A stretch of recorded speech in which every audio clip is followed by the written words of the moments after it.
The king who was killed by a red-hot poker.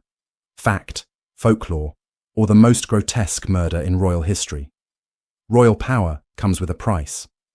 But for King Edward II of England, the cost may have been more horrifying than history dares to remember. Tonight, we peel back the layers of time to expose one of the darkest and most debated royal deaths in history. A red-hot poker, betrayal in the shadows, and a monarchy on the brink of collapse.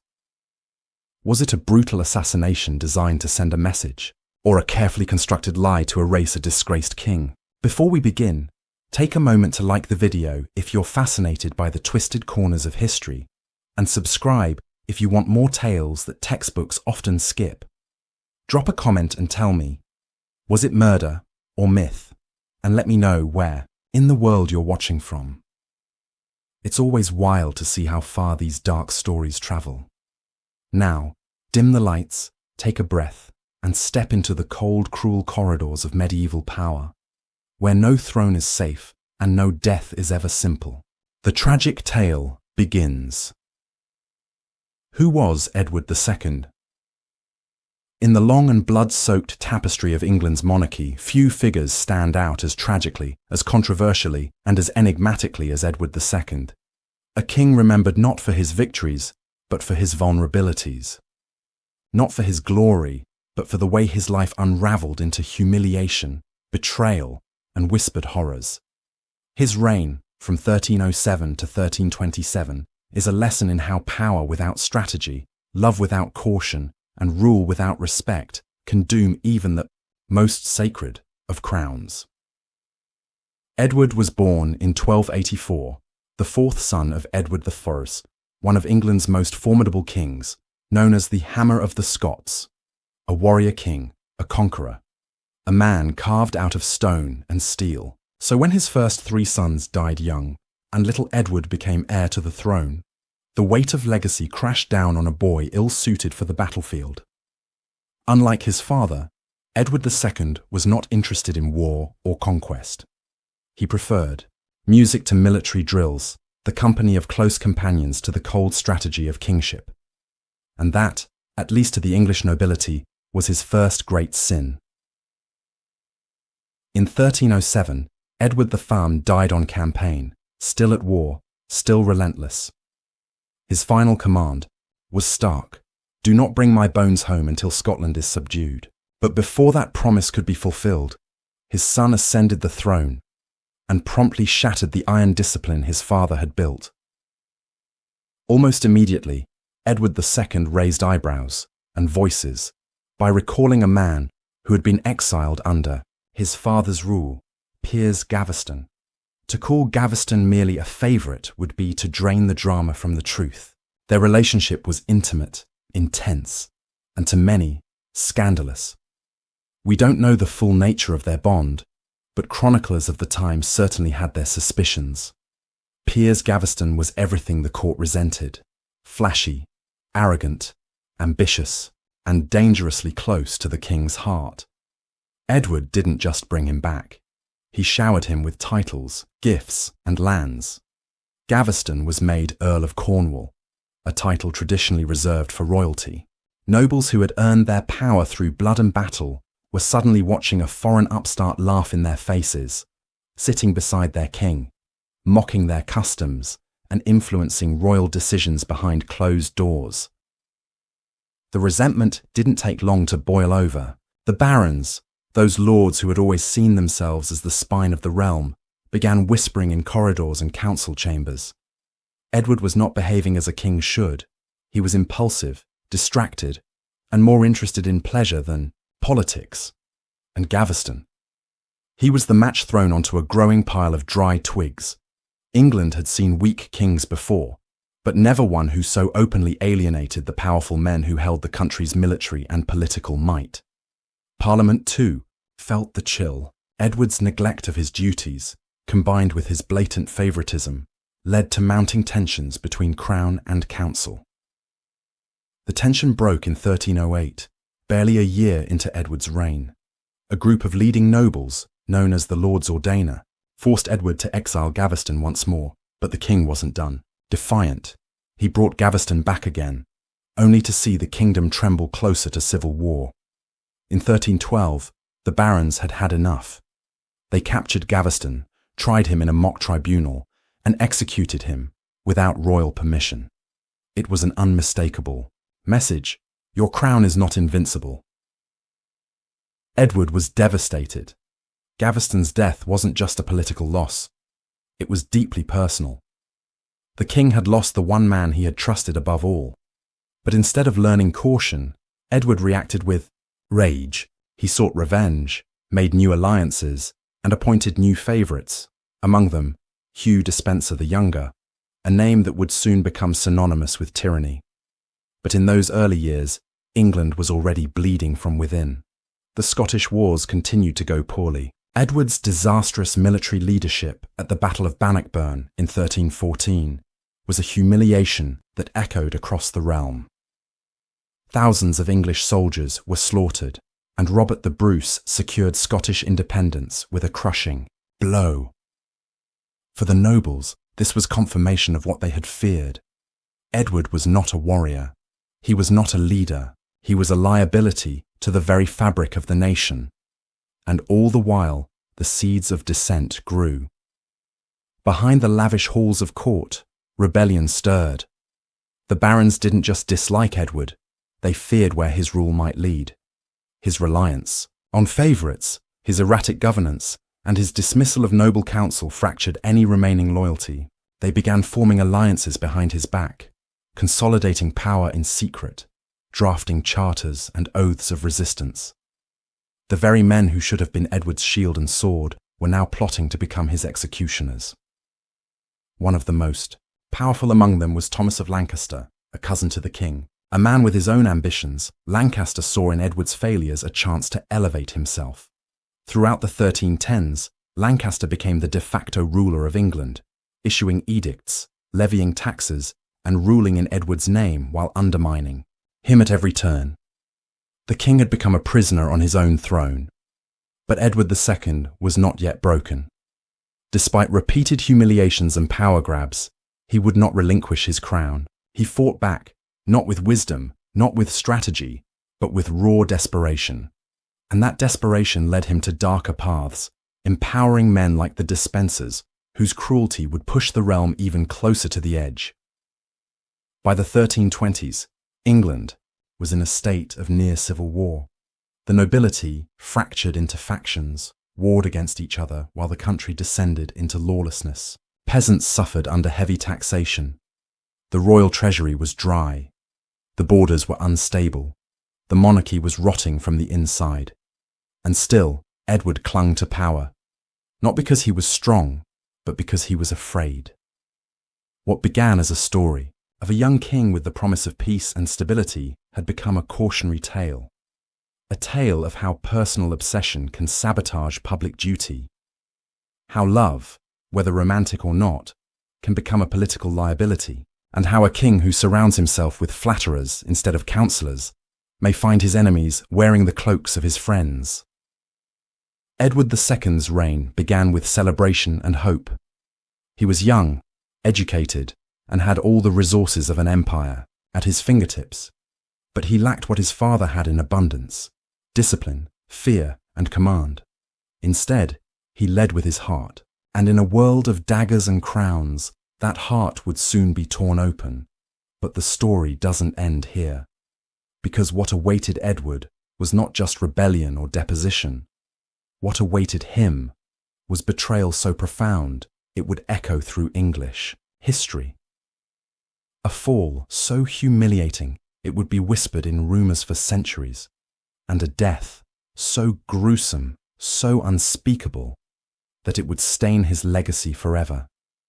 Edward II may have worn the crown of England. But in the end, it would be the iron, not the gold, that defined his fate. A kingdom in chaos, love, politics, and betrayal. In the winter of 1308, beneath the towering arches of Boulogne Cathedral, a political alliance was sealed in silk and ceremony. Edward II, King of England, took as his bride Isabella of France, princess of royal blood, daughter of King Philip IV, and a woman barely 12 years old. To the watching courts of Europe, this was a union forged in diplomacy, a promise of peace between two powerful kingdoms long locked in uneasy rivalry. But within the pages of England's story, it would become something far more turbulent, a marriage of convenience that turned into a battlefield of betrayal. At first, Isabella played her part well, graceful, intelligent, and politically astute beyond her years. She adapted quickly to life at the English court. But what she found there was not a throne prepared for partnership. Instead, she found a king emotionally tethered to another man, Piers, Gaveston, whose flamboyant arrogance and mocking disdain for court etiquette had made him the most hated figure among England's nobility. From the very start, Isabella was humiliated. At their coronation banquet, tradition dictated that the Queen should sit in honour beside the king. But Edward gave that place to Gaveston. Even the gifts he received from France, meant for Isabella, were passed on to his beloved favourite. For the French princess, this was more than a personal insult. It was a warning. She had married not just a man, but a kingdom already ruled by his passions. Still, Isabella endured. She gave Edward children, 4 in total, including the future Edward III. She stood beside him as his kingdom fractured under his rule. But the years would harden her heart. What began as disappointment slowly curdled into something colder, something more dangerous, and when Gaveston was finally executed by the nobles in 1312, Isabella might have hoped for a new beginning. But Edward's grief only led him down another ruinous path into the hands of Hugh Despenser the Younger. If Gaveston was reckless and arrogant, Despenser was cold and calculating. He didn't just want the king's affection, he wanted power, and he knew exactly how to take it. Through marriage, manipulation, and quiet coercion, Despenser wormed his way into the heart of the court. And Edward, desperate for loyalty in a world of shifting alliances, welcomed him with open arms. Soon, the Despensers, father and son, were the true rulers of England. Land, titles, castles, money. They took them all, often by force, stripping noble families of their inheritance and punishing anyone who spoke against them. Their cruelty was systematic, and their greed knew no bounds. Entire families were ruined. Women and children were imprisoned. Estates were seized. Justice became a tool of vengeance, wielded by men who believed themselves untouchable. To Isabella, the arrival of the Despensers was like watching a familiar nightmare return. But this time, it was worse. Hugh Despenser was not merely a courtly distraction. He was a tyrant cloaked in royal favour, and once again, Edward had chosen him over her. By the 1320s, England was a kingdom in chaos. The barons, already weary from years of favouritism and failure, were now enraged by the Despensers' unchecked authority. Across the country, noble families raised their banners in rebellion. Among them were some of the most powerful names in the land: Humphrey de Bohun, Thomas of Lancaster, and Roger Mortimer. Edward responded with brutality. He crushed the uprisings, executed their leaders, and tightened his grip on the throne. Thomas of Lancaster, his own cousin, was captured after the Battle of Boroughbridge in 1322. He was dragged to a makeshift scaffold and beheaded, without trial. His execution sent shockwaves through the nobility. It was the first time since the Norman conquest that a peer of the realm had been executed on such flimsy pretense. Edward believed he had secured peace, but he had only ensured deeper hatred. By propping up the Despensers, he had alienated nearly every baron in England, and worse still, he had alienated his queen. Isabella, once quiet and dutiful, now watched her husband through narrowed eyes. She had been stripped of her lands, her income, and even her children's inheritance. In public, she smiled. In private, she began to plan. The moment of opportunity came in 1325, when Edward, desperate to avoid war with France, sent Isabella to negotiate with her brother, King Charles IV. She was to plead for peace, to act as a royal emissary. But once she arrived in Paris, She did something no one expected. She refused to return. And in her absence, a new alliance was born. In the French court, Isabella met a man who shared her hatred of the Despensers and her hunger for revenge. Roger Mortimer, a powerful marcher lord who had escaped Edward's prisons and now lived in exile. Their partnership, both romantic and strategic, would become the axis on which England's future turned. Together, Isabella and Mortimer plotted the unthinkable, the deposition of a king. From France, they gathered support, disgruntled lords, exiled nobles, and even mercenaries. She promised justice, restoration, and an end to tyranny. By 1326, the invasion force was ready, small, but swift, precise. And this time, the nobility did not rise to defend their king. They welcomed his. Enemies with open arms, Edward was stunned. The walls of power that had once shielded him were crumbling in every direction. City after city fell without resistance. The Despensers fled, but not far enough. Hugh Despenser the Elder was captured and hanged. His son, Hugh the Younger, was sentenced to a death so gruesome it was meant to erase his memory from history, drawn, hanged, disemboweled, and quartered. His body parts were sent to the four corners of England, a final message from the people to their broken king. And Edward? He ran. From London to Wales, he fled like a hunted animal, dragging what few loyal men remained.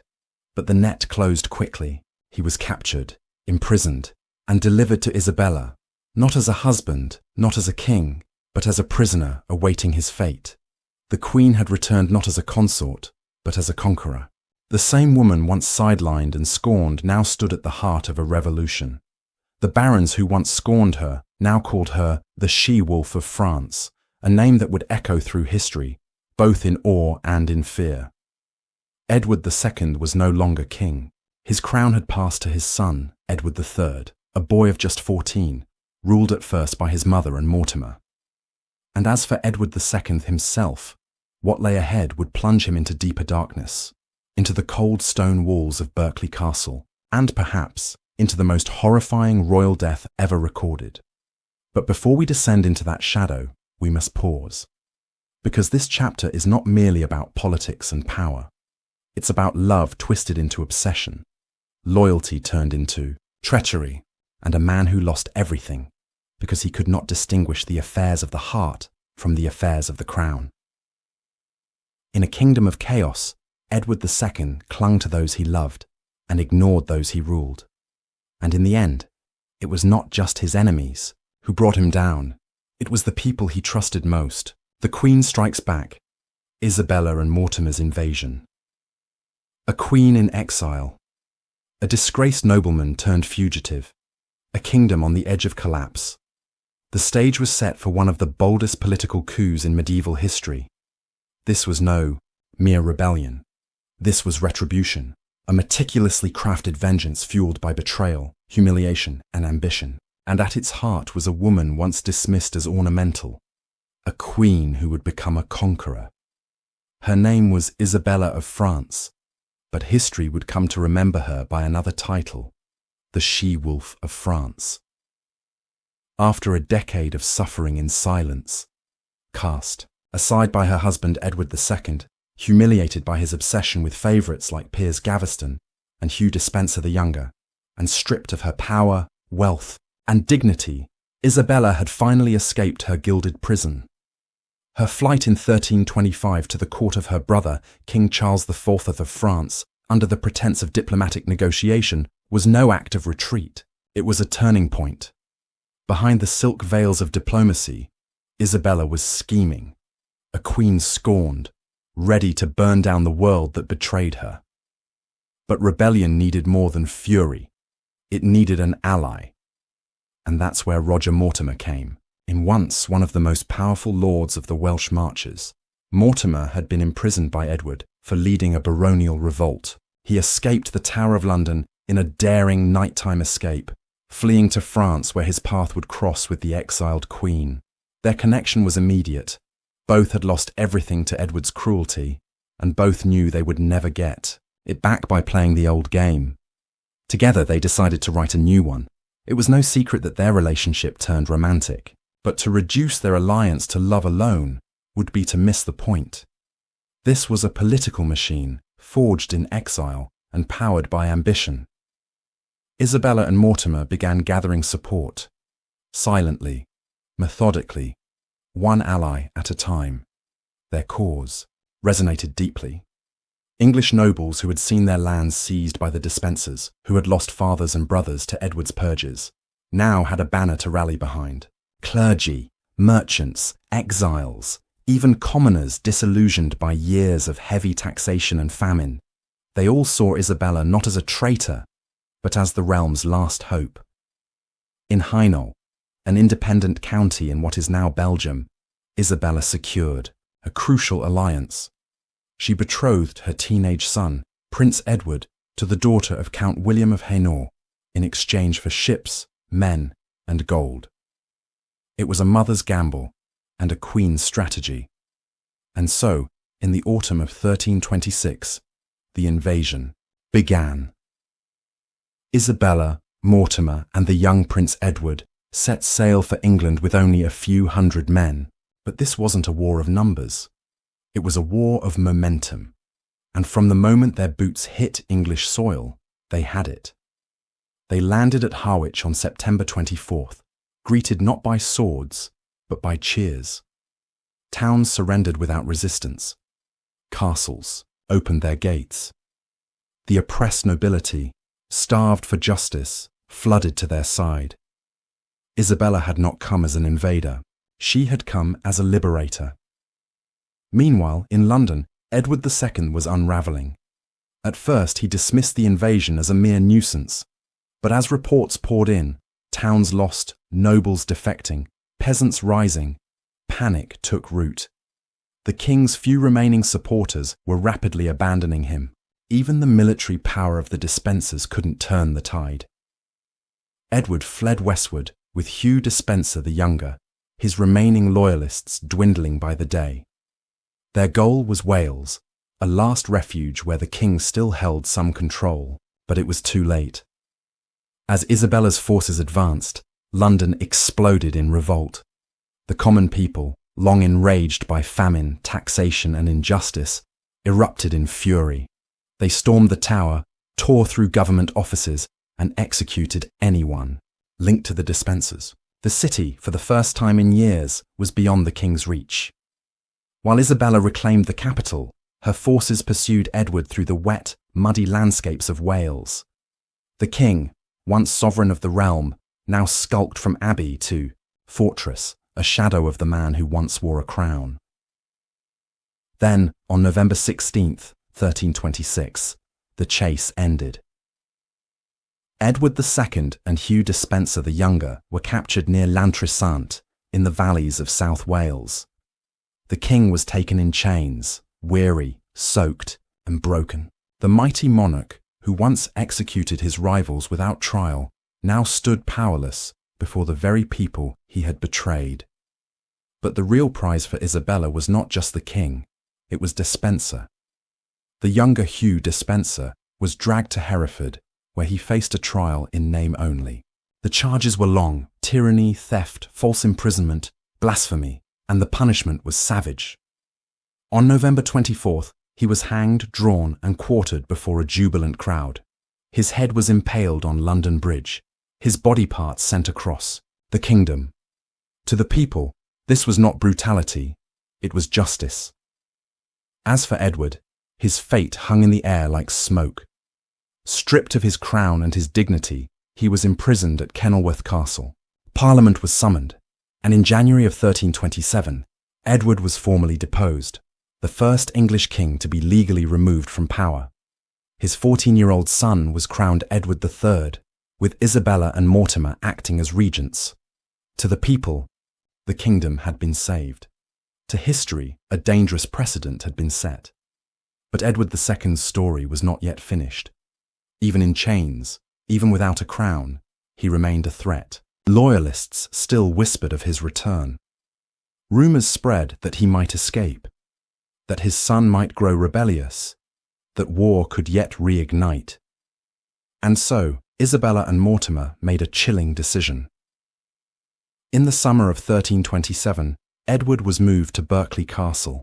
His jailers were under strict orders. The former king was not to be seen, not to be heard, not to be remembered. And then, in September, came the silence. One day, a messenger arrived in court. Edward of Caernarfon, once King of England, was dead. No details, no witnesses, just a declaration. Officially, he died of natural causes, but almost no one believed it. For centuries, chroniclers have repeated the same terrible rumour, that Edward II was murdered by the insertion of a red-hot poker into his anus, a method chosen not just for its pain, but for its symbolism, a brutal echo of his rumoured relationships, a punishment as theatrical as it was horrific. Was it true, or merely legend? We may never know. But in the end, truth matters less than the legacy that followed. Edward II's fall was not just the story of a failed king. It was the story of how love, ambition, and betrayal can reshape a nation. How a woman dismissed by history seized her moment and carved her name into the stone of English monarchy. But even as Isabella and Mortimer ruled the kingdom, shadows gathered, for the boy they had put on the throne was watching, and soon he too would strike back. Abdication and imprisonment, the fall of a king. In the dead of winter, in the shadow of a crumbling monarchy, a solemn procession entered Kenilworth Castle.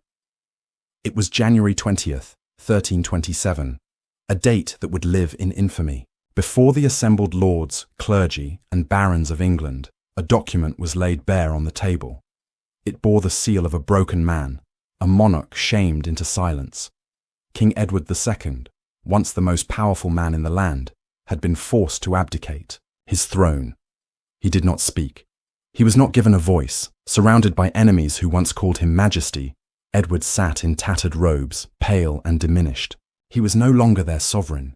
He was their burden, and the crown he lost. It passed not to an ambitious rival or foreign invader, but to his own son, the 14-year-old Edward of Windsor, now crowned King Edward III. To the public, this peaceful transition of power was a symbol of restoration. The tyrant was gone. The boy king, innocent and untainted by his father's failures, promised a new beginning. The faces of rebellion, Queen Isabella and Roger Mortimer, were hailed as saviours. But behind the pomp and celebration, something far darker was taking root. Because for all the nobles' talk of mercy and reform, there was no place in England for Edward II. He was too dangerous to remain free, too alive to be forgotten. And so he was quietly moved from Kenilworth to a remote fortress in Gloucestershire, Berkeley Castle. The castle itself was ancient, cold, and foreboding. Nestled among the low hills of the Severn Valley, its thick, stone walls were not just protection, they were a prison.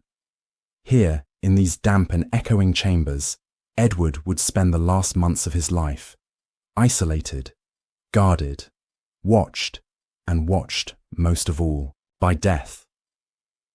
His jailers were Thomas Gurney and John Maltravers, men hand-picked by the new regime.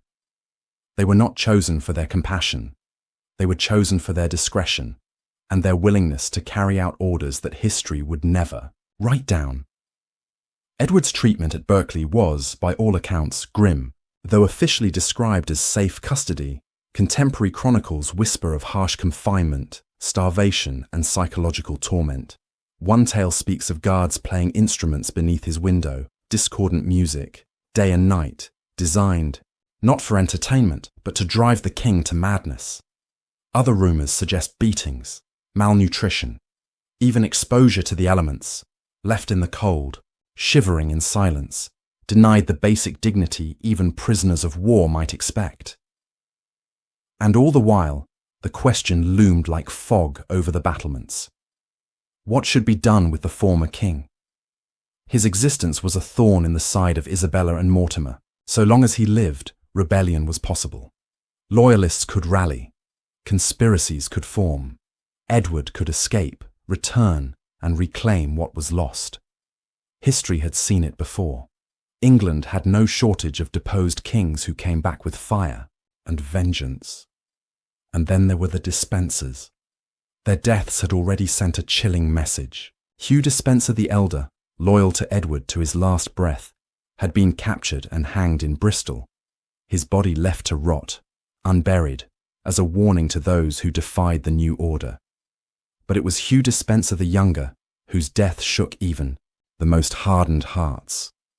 Captured alongside Edward in Wales, Despenser was paraded before the people, filthy, gaunt, and terrified. He was tried in Hereford before a crowd baying for blood.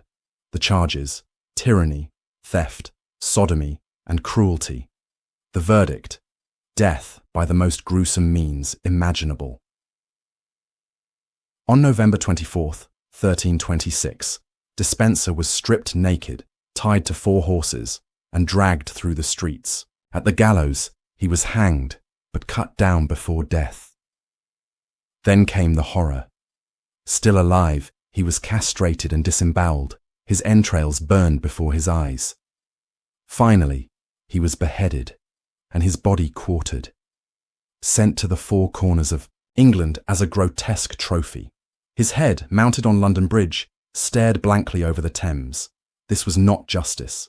It was a message, one Edward II could not miss. Though imprisoned and powerless, he surely knew what fate awaited men who lost royal favour. The execution of his beloved Despenser was not merely a punishment, it was a warning, and perhaps a promise. By September of 1327, the whispers began to grow. A messenger arrived at court. Edward of Caernarfon, the former king, was dead. No procession, no mourning, no body. The official account claimed he died of natural causes, but no one believed it. The rumours came swiftly and with horrifying detail. One chronicler claimed he had been smothered in bed with a thick mattress, his cries silenced as the guards pressed down, slowly, until he no longer moved. Others spoke of poison, administered in food or drink, leaving no trace. But one account, grisly and infamous, would come to dominate the legend.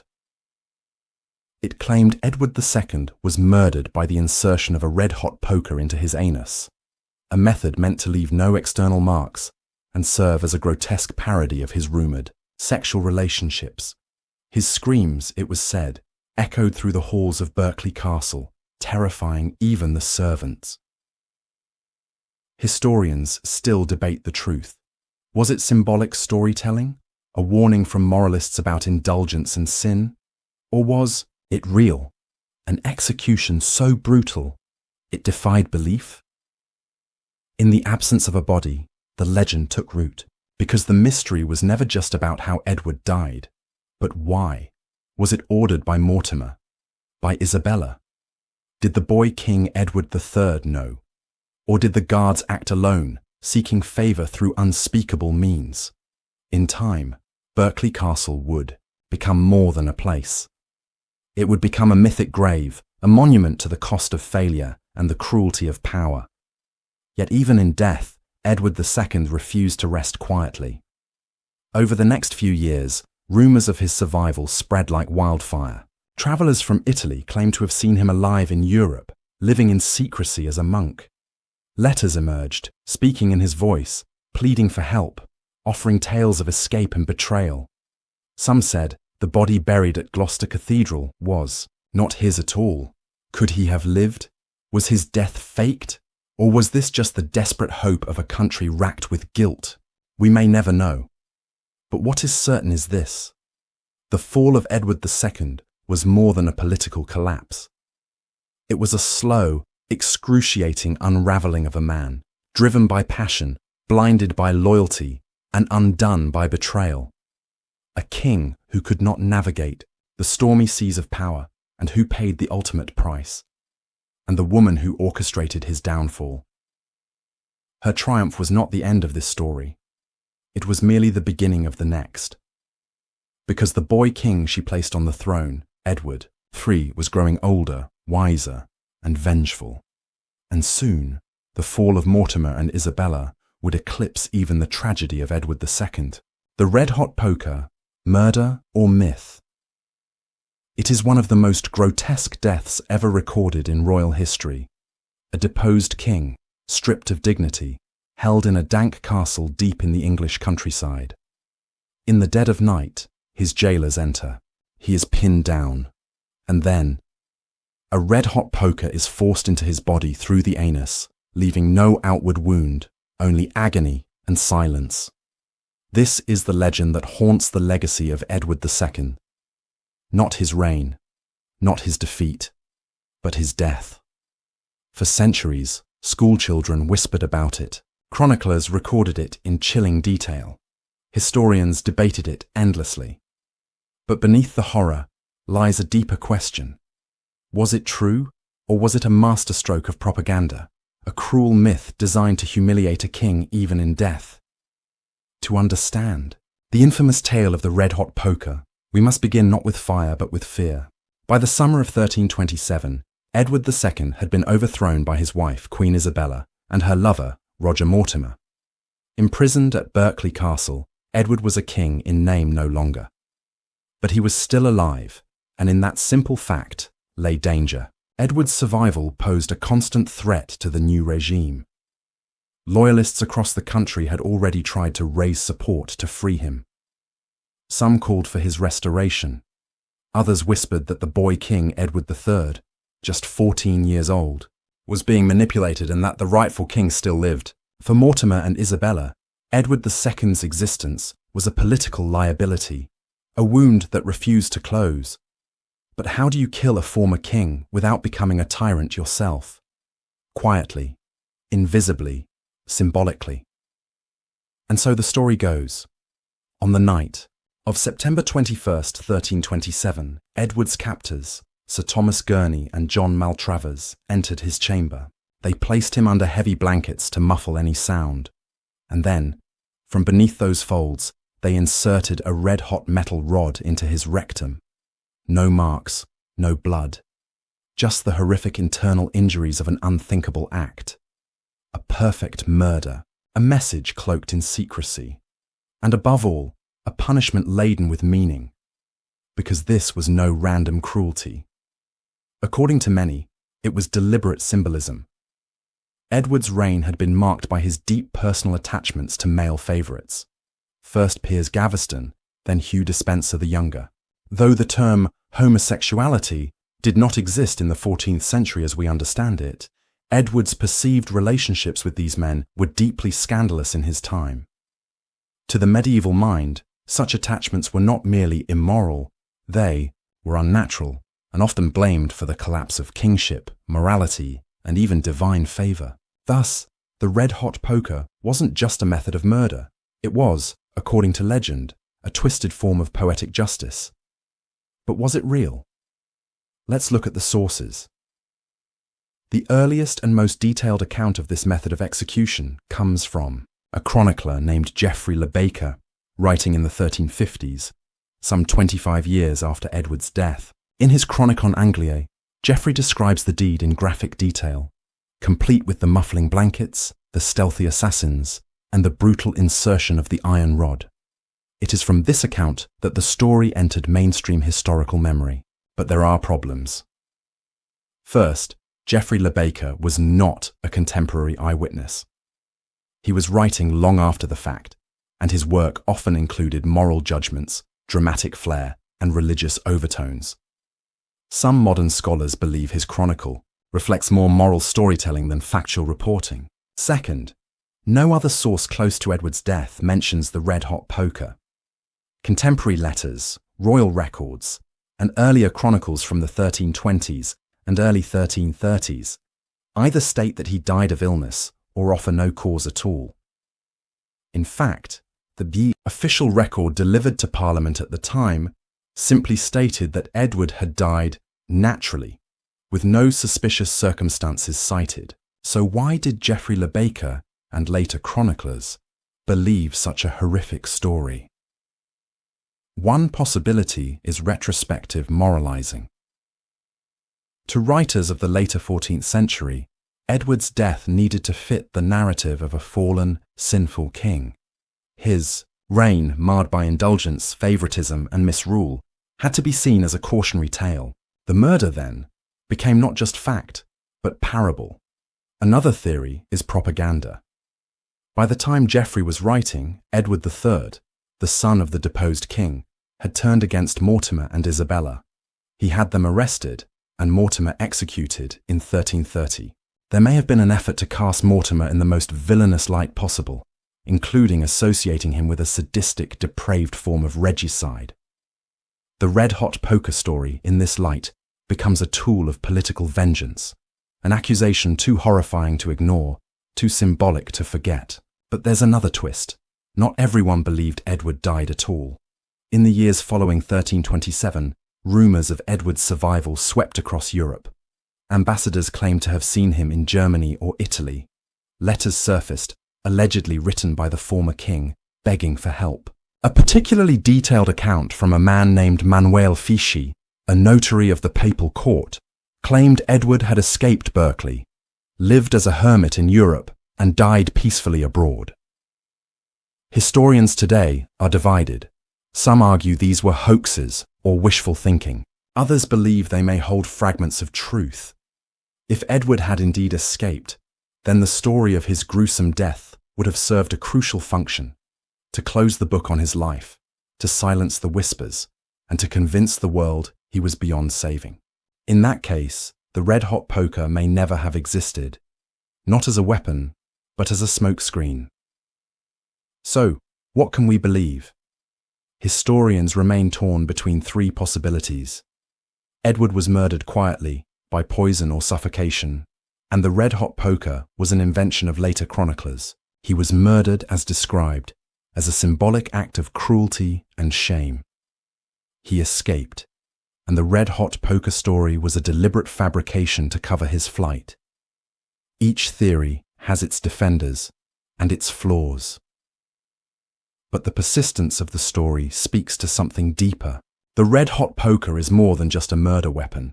It is a symbol of the darkest edges of medieval power, a time when kings could fall not with honor, but with agony, when personal desires became political weapons, and when myths became more enduring than truth.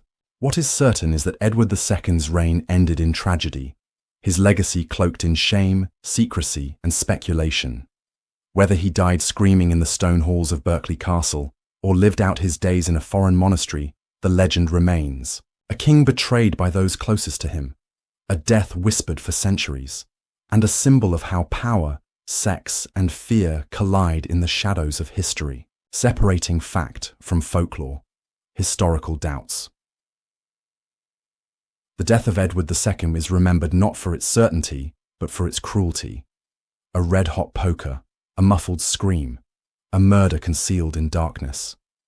It's a tale as lurid as it is legendary. And that's precisely the problem.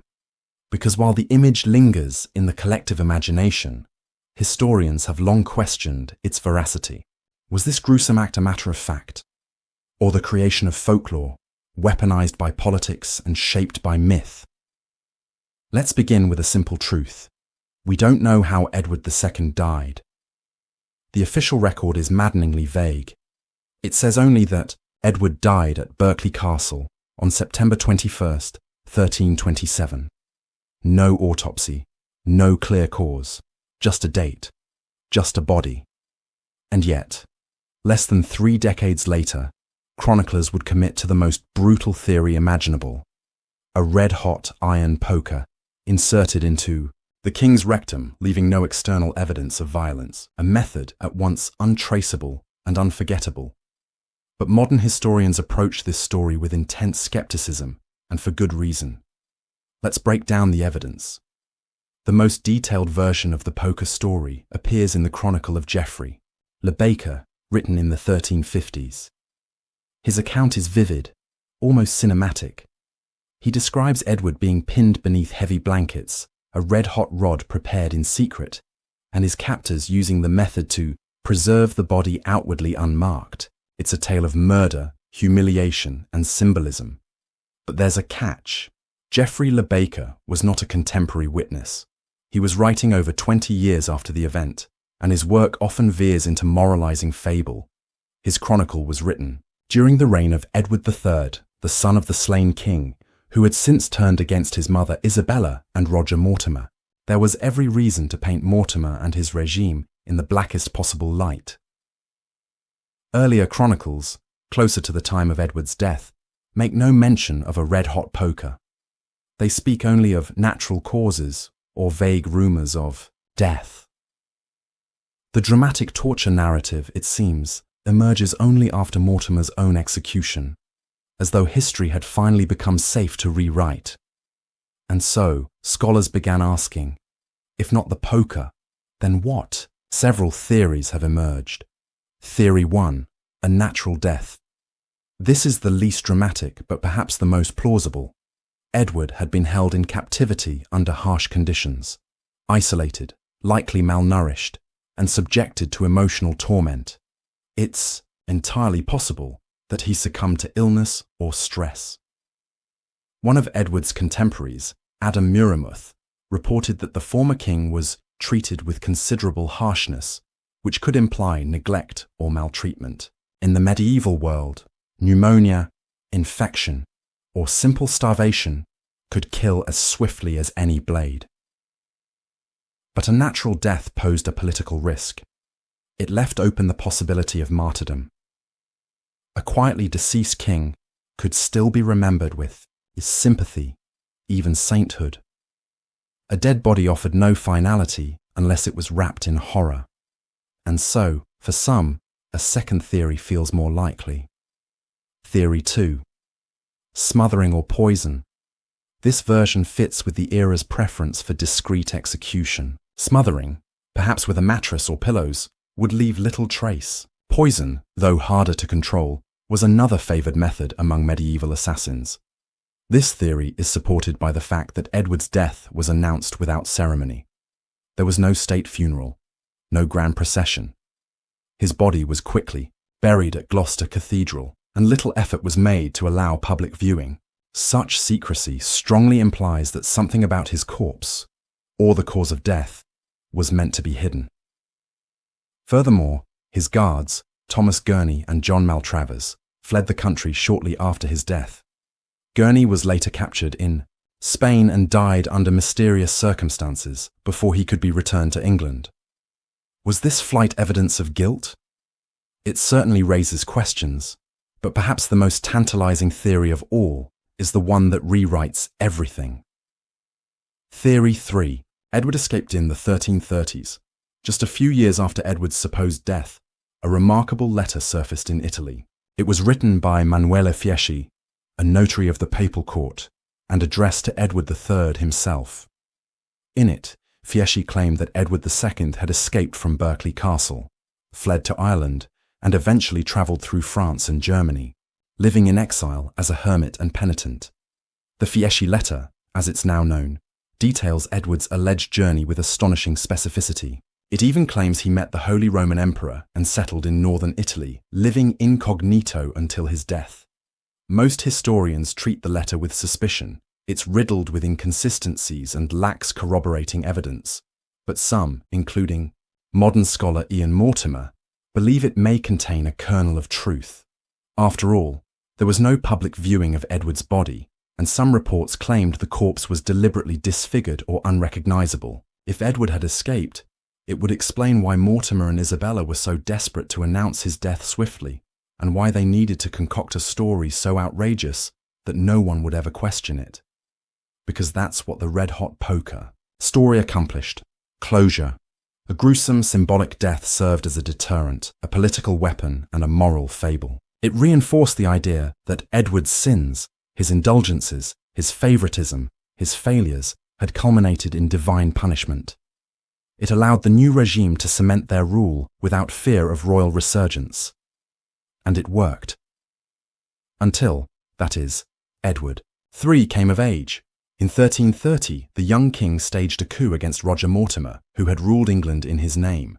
Mortimer was arrested, tried for treason, and hanged at Tyburn. Isabella was spared execution but placed under house arrest. And suddenly, the story of Edward II's death began to shift.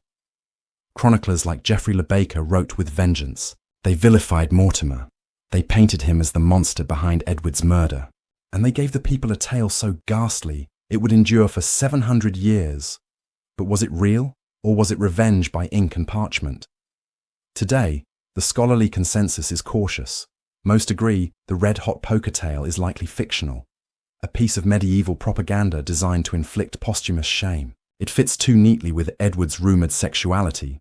It appears too late in the historical record. And it smells too strongly of literary invention. But still, it lingers. Because legends like these are more than facts. They're reflections of what people feared, what they hated, and what they needed to believe. Edward II's real death, be it from sickness, smothering, or escape, was never as powerful as his imagined one. And so, the story endures.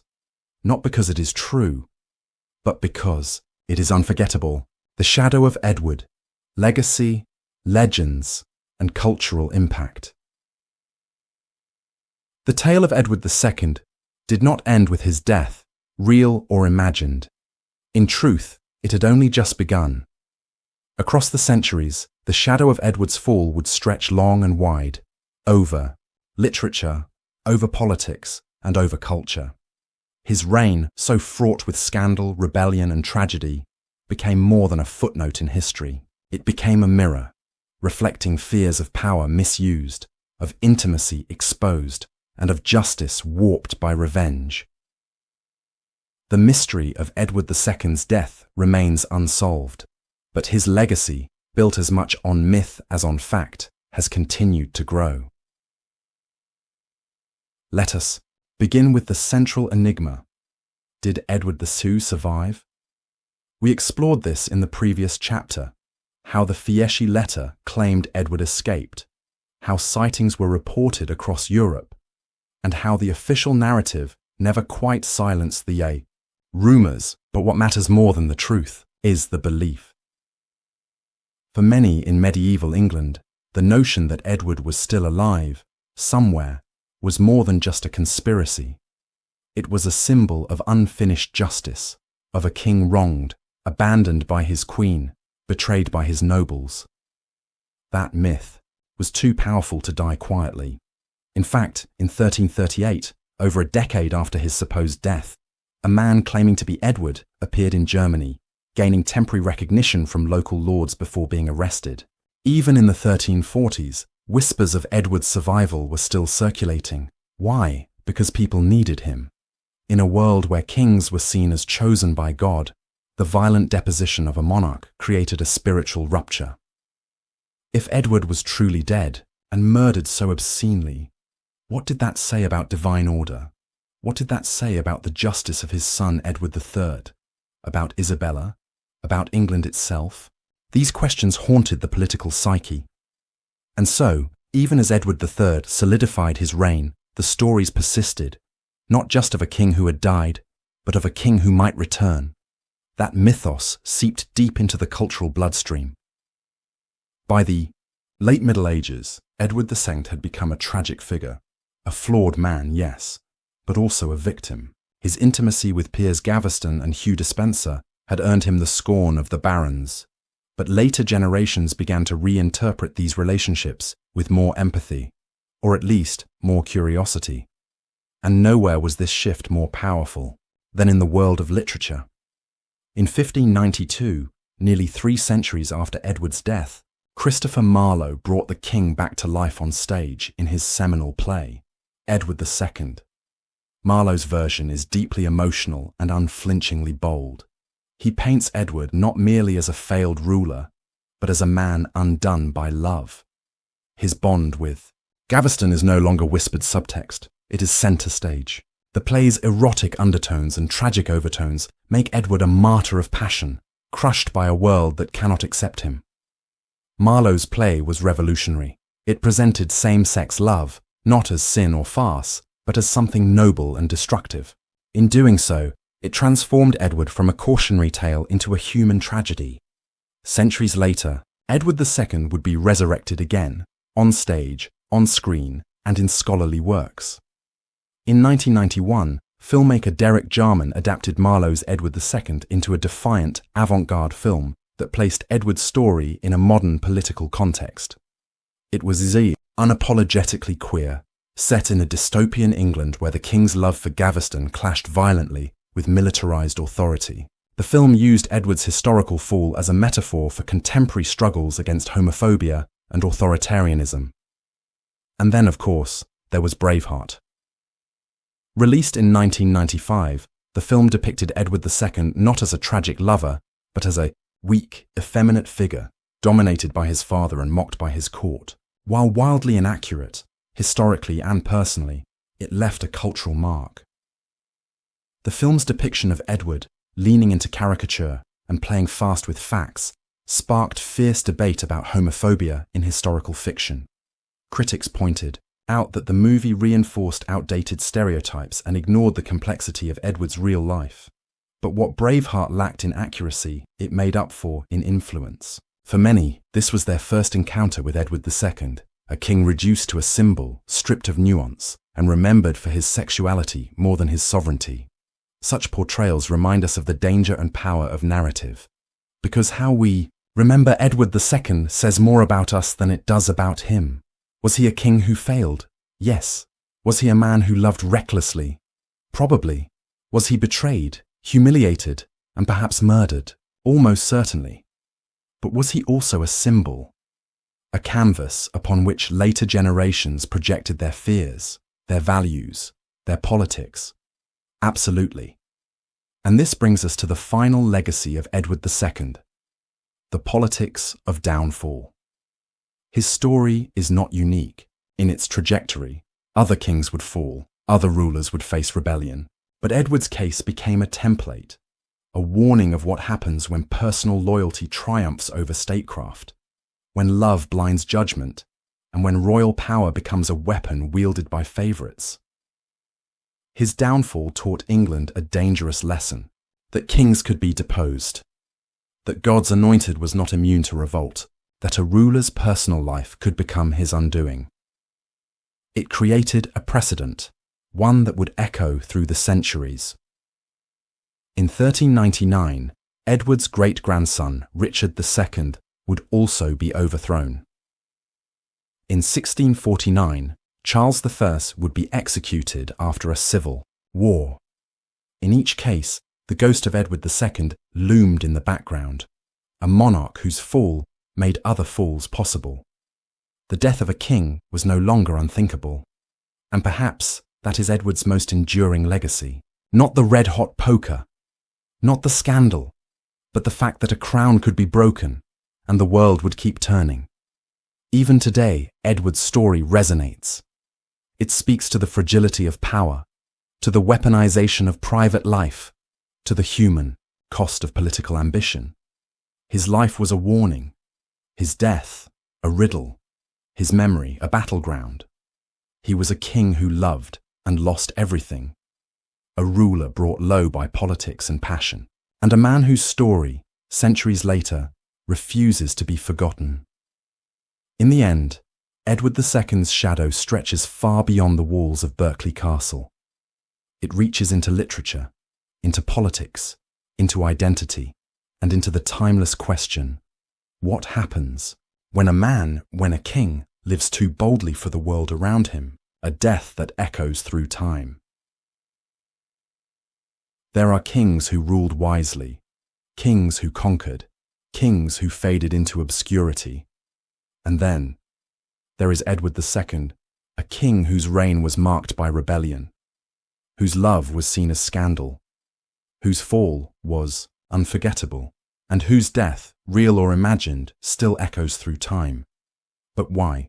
Why does Edward II, a monarch deposed nearly 700 years ago, still capture our imagination? The answer lies at a unique crossroads, a volatile, explosive intersection where power, sexuality, betrayal, and cruelty collide. And in that collision, we see ourselves. Let's begin with the most human part of Edward's story, his desire. In Noi, a world defined by lineage, tradition, and obedience, Edward broke the mold. He chose companions not based on diplomacy or noble bloodlines, but on affection, on intimacy, on trust. His love for Piers Gaveston and later Hugh Despenser wasn't just private, it became political. The moment Edward gave them lands, titles, and influence, his relationships with them entered the realm of national crisis. And here's where the fascination begins, because history has always been drawn to taboo. And in Edward's case, what was considered unnatural affection in his time became the centerpiece of his downfall. His relationships weren't just frowned upon, they were weaponized. The barons didn't simply resent Gaveston and Despenser, they hated them. Because their presence at court symbolized something far more dangerous. A king who followed his heart instead of his duty. In a medieval world of arranged marriages, dynastic alliances, and rigid social roles, Edward's favoritism struck a nerve, but the punishment was not just political, it was symbolic. And here we return to the infamous tale, whether myth or fact, of the red-hot poker. Let's pause for a moment. Even if the story isn't true, it was believed. And belief, in history, often matters more than fact.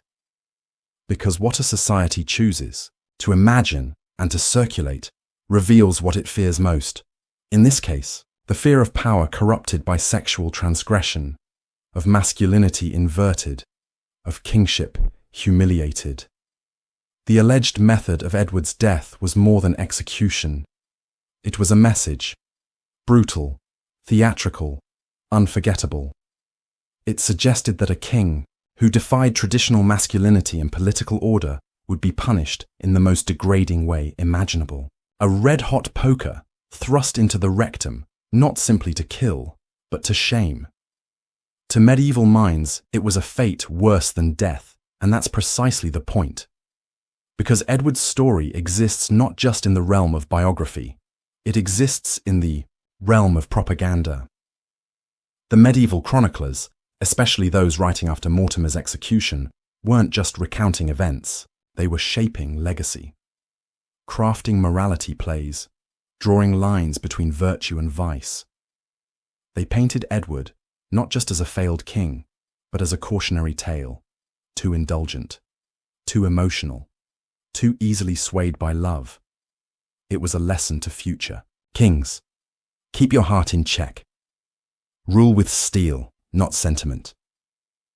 And yet, that very lesson is what has drawn modern audiences to Edward's story. Because in today's world, we view love differently. We view identity differently. We understand, perhaps better than ever, the cost of being different in a world that demands conformity. Edward the Saint wasn't a good king, but he was a man who refused to hide who he was. And in that defiance, there is something admirable, even heroic. His death, whether in silence or in flames, became a kind of martyrdom, not for politics, not for war, but for the right to live and love on his own terms. This is why artists, playwrights, and filmmakers return to his story again and again. Because Edward represents something rare in medieval history, a figure whose fall is deeply personal. It wasn't simply about losing a throne, it was about losing intimacy, identity, and dignity in a world that refused to allow them, and it raises questions that still haunt us. What is the price of authenticity? What happens when love becomes dangerous? How far will power go to punish those who step outside its norms? In this way, Edward II is not just a relic of the past, he is a living archetype, a reminder of the dangers of court intrigue, of the cruelty of political betrayal, and of the way societies use punishment as spectacle, not just to eliminate threats, but to send chilling messages. Indeed, Edward's alleged death method, if fictional, is a masterclass in medieval psychological warfare. It speaks to how pain was crafted as propaganda. In medieval England, executions weren't just about death. They were public theatre, a means of enforcing social order, of making an example. And Edward's death, cloaked in secrecy, but later revealed in vivid horror, became the ultimate warning. It told kings, don't love too freely. It told subjects, "Don't forget who rules you." And it told history. Some stories are too compelling to die. Even today, Edward II's death remains one of the most gruesome legends in royal history, and yet, it is the mystery behind it that truly captivates. Did he die of illness? Was he smothered? Did he escape and live in exile? We may never know, but perhaps we don't need to, because the enduring power of Edward's story isn't in the autopsy. It's in the questions he forces us to ask. About justice, about cruelty, about memory, and about who gets to shape the truth. He reminds us that history is not just a ledger of facts. It is a storytelling contest, and those who write the best tales often win. Edward lost his throne. He may have lost his life, but in the battle for remembrance, he endured, not as a conqueror, not as a saint, but as something rarer, a tragic, complicated, deeply human king. A man who loved where he shouldn't, who trusted too easily, who defied a world that punished defiance, and whose name, centuries later, still makes us pause, still makes us wonder, still makes us feel. That is a death that echoes through time. Between myth and history, how we remember. Edward II, history is not just about what happened, it's about who tells the story. And when it comes to Edward II, that story has been told and retold so many times, across so many centuries, that fact and fiction have blurred into something almost unrecognizable. A mythic haze of scandal, betrayal, and fire. But what really happened to Edward II? And perhaps more importantly, why do we remember him the way we do? To answer that, we have to go back, not just to Edward's lifetime, but to the men who first wrote about it.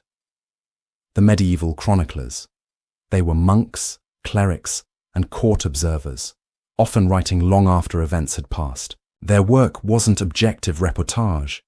It was part judgment, part gossip, part moral instruction. And Edward, in their eyes, was the perfect subject for a cautionary tale. He was the king who cried too easily, who loved too openly, who lost too foolishly. And in the hands of these writers, he became something else entirely, a symbol of what happens when a king forgets how to be a man. Take the Brute Chronicle, one of the earliest and most influential sources on Edward's reign. It doesn't just condemn his policies, it delights in his humiliation. Later accounts, like those by Thomas de la More or Geoffrey le Baker, paint vivid pictures of his suffering, especially his gruesome end. And then, there is the red-hot poker, death so graphically cruel, so deeply specific in its violation, that it became instantly unforgettable. But here's the truth. There's no solid contemporary evidence that it actually happened.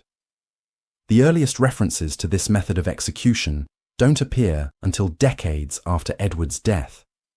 And even those accounts are riddled with ambiguity, hearsay, and the whisper of rumour. So why has it stuck? Because it serves a purpose. The story of the red-hot poker isn't just about death.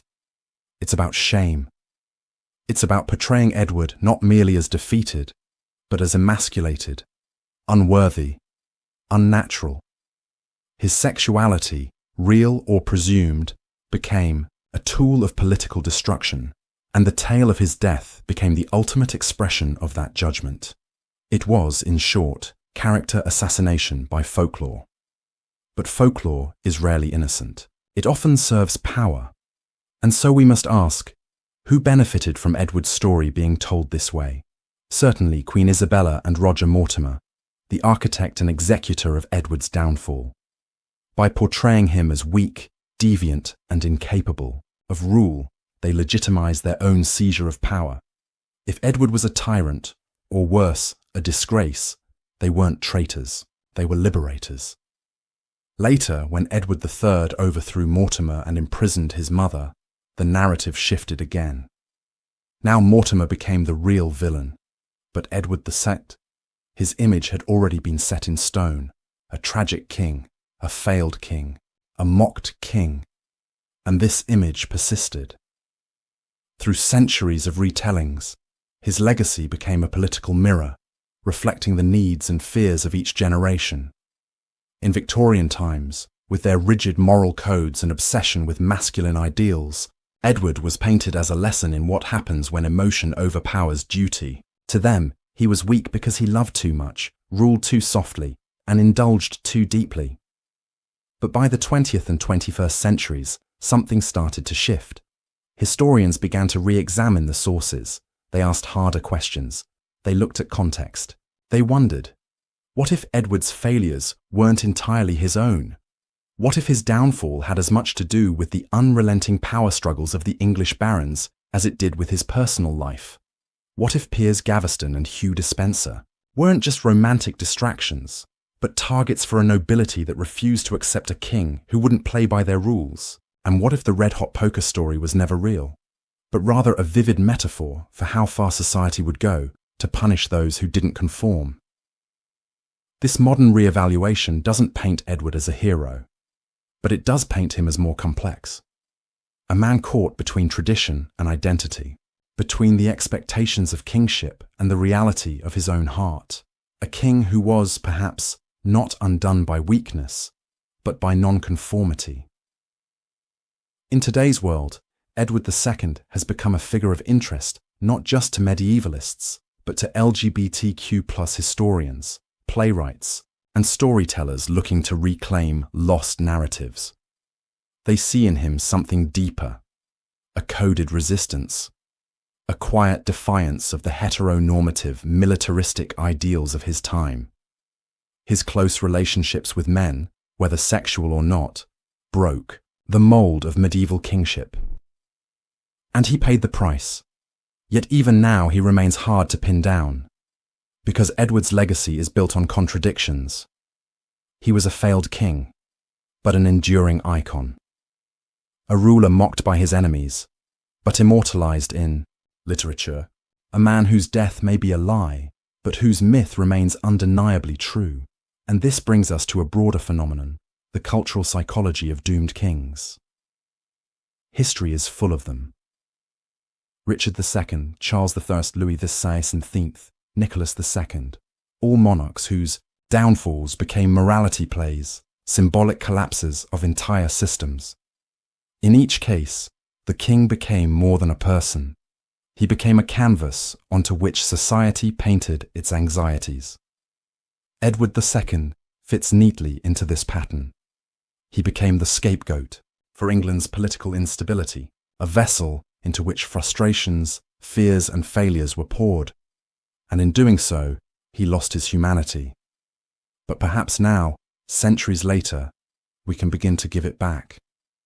By peeling away the layers of myth, by questioning the motives behind the narratives, by seeing Edward not as a caricature, but as a man caught in a storm of power, love, and betrayal. A man who, for all his flaws, still managed to leave a legacy that refuses to die. Because in the end, Edward II is more than a figure of ridicule or pity. He is a mirror, showing us how easily truth bends beneath the weight of politics, how quickly the different become dangerous, and how, even in the silence of a forgotten grave, a voice can still be heard. That is how we remember Edward II. Not as the king with the poker, but as the king who wouldn't fit the mold. The Queen's Gambit, Isabella's power and betrayal. History remembers her as the she-wolf of France, a woman of icy calculation, a queen who turned against her king. But behind the legend of Isabella of France lies a more complicated, a truth, a tale of power seized, roles shattered, and a woman who refused to be silent. Isabella arrived in England in 1308. Just 12 years old, she was the daughter of one of the most feared monarchs in Europe, Philip IV of France, the Iron King. Her marriage to Edward II was a political alliance, meant to secure peace between two bitter rivals. She came as a bride, as a queen, as a symbol of unity, but that symbol quickly fractured, because from the very beginning, Isabella found herself a spectator in her own marriage. Edward had eyes only for one man, Piers Gaveston. At their coronation banquet, It was not Isabella who sat beside her husband in pride of place, but Gaveston. He wore jewels that rivaled the Queen's. He basked in the King's attention. And Isabella, barely more than a child, was left in the shadows. She had been married to a throne, but not to a husband, and over time, the humiliations only deepened. After Gaveston's death, Edward turned his affection and power toward Hugh Despenser, a man whose influence over the king grew even more dangerous. Despenser became not just a favourite, but a tyrant in all but name, using Edward's trust to seize lands, crush rivals, and punish any who stood in his way, including Isabella. When she refused to support Despenser's rise, Edward stripped her of lands and authority. Her household was reduced. Her influence was curbed. Her dignity undermined. She was a queen without power, a wife without love, and a woman without recourse. And so Isabella did the unthinkable. She waited. She watched. And then she struck. In 1325, Edward sent her to France to negotiate peace with her brother, the French king. But once on the continent, Isabella refused to return. She declared herself an enemy of Despenser and began gathering support. Enter Roger Mortimer. Once a powerful English baron, Mortimer had been imprisoned by Edward, escaped to France, and found common cause with Isabella. Their relationship quickly became more than political. Whether born of love, ambition, or mutual need, it was the partnership that would bring down a king. Together, they planned an invasion. It was an audacious move, a queen openly defying her king, a woman raising an army. In 1326, they landed in England, and to the shock of many, the country welcomed them. Why? Because Edward's reign had collapsed into chaos. Despenser's tyranny had made enemies of nearly every noble family. The barons, the church, even ordinary townspeople, they all saw Isabella as a deliverer, a queen reclaiming justice. Edward and Despenser fled, but they had nowhere left to run. Despenser was captured, tried, and subjected to one of the most gruesome executions in English history. Edward was imprisoned, and just months later, in early 1327, he was forced to abdicate in favour of his 14-year-old son, Edward III. For the first time in English history, a reigning monarch had been removed by force, and a woman had led the charge. But was it betrayal or self-preservation? The answer depends on how we choose to see Isabella. To some, she was a wife who abandoned her husband, a queen who broke her vows, a woman who gave herself to a lover and a cause that stained the crown with blood. To others, she was a survivor, a political prisoner who had found a way to escape, resist, and reclaim her agency in a world that offered her none. A strategist, not a seductress, a player, not a pawn. What cannot be denied is that Isabella's rebellion shattered the rules of medieval queenship. She wielded power not as an extension of her husband, but in opposition to him. She made alliances, she commanded armies, she ruled, briefly, as regent for her young son. In a society that saw women as subordinate, Isabella became a sovereign force. And yet, power always has a price. Once Edward II was deposed, Isabella and Mortimer effectively ruled England. But where once they had been liberators, they now became targets of suspicion. Mortimer, in particular, grew arrogant, seizing titles, riches, and enemies at a dangerous pace. And Edward III, Isabella's own son, was watching. By 1330, the young king had had enough. In a sudden coup, he arrested Mortimer, charged him with treason, and had him executed. The man who had helped overthrow a king was now dragged from his bed and hanged like a common criminal. As for Isabella, her son spared her life, but not her power. She was imprisoned, first in Windsor Castle, then in various royal estates. Though she lived in relative comfort, she was now a queen in exile, stripped of influence, her rebellion reduced to shame. She would never again hold political sway. But even in confinement, the myth of Isabella only grew. She became the she-wolf of France, a name coined centuries later by chroniclers eager to depict her as unnatural, bloodthirsty, and monstrous. They saw her power as perverse, her love affair with Mortimer as depraved, and her overthrow of Edward II as an unforgivable sin. Why? Because she had broken one of the unspoken laws of history. Women could suffer, or sacrifice, or serve, but they could not rule, not without paying a terrible price. Isabella's memory became a warning, a reminder of what happened when queens defied kings, when love crossed into politics, when women demanded more than the crown offered.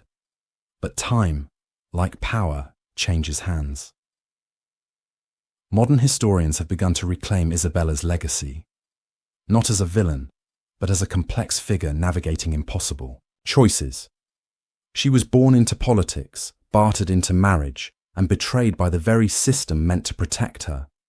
Her alliance with Mortimer may have been fueled by ambition, but also by desperation. Her invasion of England may have been revolutionary, but also inevitable. She was neither saint nor monster. She was a queen who refused to vanish quietly, and in doing so, she changed the course of English history. She gave her son a throne. She removed a failing king. She challenged a patriarchy that never forgave her for it. And though she died in quiet obscurity in 1358, she left behind a legacy far louder than her death. Because Isabella of France was not merely the she-wolf, she was the strategist, the survivor, the storm that toppled a king and bore another. A woman who played the Game of Thrones not as a pawn, but as a queen making her own gambit. The puppet king, Edward III, and the shadow of his father. He wore the crown at just 14. Too young to rule, too old to be protected. Edward III, the boy king, inherited more than a throne. He inherited a kingdom bleeding from betrayal, scandal, and shame. His father had been deposed. His mother, Isabella of France, and her lover Roger Mortimer, now ruled in his name. But the crown sat heavy on Edward's head. Because how do you rule a nation when your very right to rule was born from treason? From the moment he was proclaimed king in 1327, Edward III was a symbol, not a sovereign, a puppet on a gilded string. The real power lay with Mortimer and Isabella, two people whose hands were still warm from unmaking his father. Mortimer styled himself the Earl of March and wielded authority like a monarch. He orchestrated the affairs of state, redistributed lands, and ensured that Edward's court was filled with men loyal to him. Isabella, too, held vast influence, controlling royal finances and appointments. But beneath this careful choreography of control, something dangerous was growing. A son's silence, a prince's rage. Edward III may have played the role of obedient boy king, but he was watching. He saw how the nobility whispered behind Mortimer's back. He saw how the memory of his father, though tarnished, still stirred loyalty in some corners of the court. And he saw how his own authority had been reduced to performance, a mask hiding a soul that burned for power, justice, and something deeper. Redemption. Because Edward III had inherited more than a broken realm. He had inherited a broken legacy, his. Father had been disgraced, deposed, and possibly murdered. His name was spoken only in hushed tones. Records were sealed. The past became something to fear. But Edward III would not live in the shadow of fear. He would not remain a puppet. And in 1330, just 3 years after ascending the throne, he made his move. On a cold October night, Edward gathered a small group of loyalists and stormed Nottingham Castle, where Mortimer was residing under heavy guard. The king's men used a secret tunnel to breach the fortress. The ambush was swift. Mortimer was dragged from Isabella's chambers, arrested, and paraded through the court. He was charged with treason, not merely against Edward II, but Against Edward III himself, Mortimer begged. Isabella wept. But the boy who had once been a puppet had become a judge. Roger Mortimer was hanged at Tyburn in November 1330. No nobleman had been executed in such a public, humiliating fashion in generations. As for Isabella, Edward spared her life, perhaps out of filial duty or political calculation. But he stripped her of power, confining her to a comfortable but watchful retirement. Her days of ruling England were over. The stage was now clear, and the king, truly king for the first time, began to rebuild the monarchy, but not by continuing his father's legacy, by erasing it. What followed was one of the most deliberate acts of historical cleansing in medieval England. Edward III didn't just want to rule differently than his father. He wanted to make sure no one remembered Edward II at all. Royal records were amended. Public references to the former king grew scarce. His private writings and charters were removed from circulation. No state funerals, no grand monuments, no public days of mourning. Just silence. This wasn't mere coldness, it was political strategy.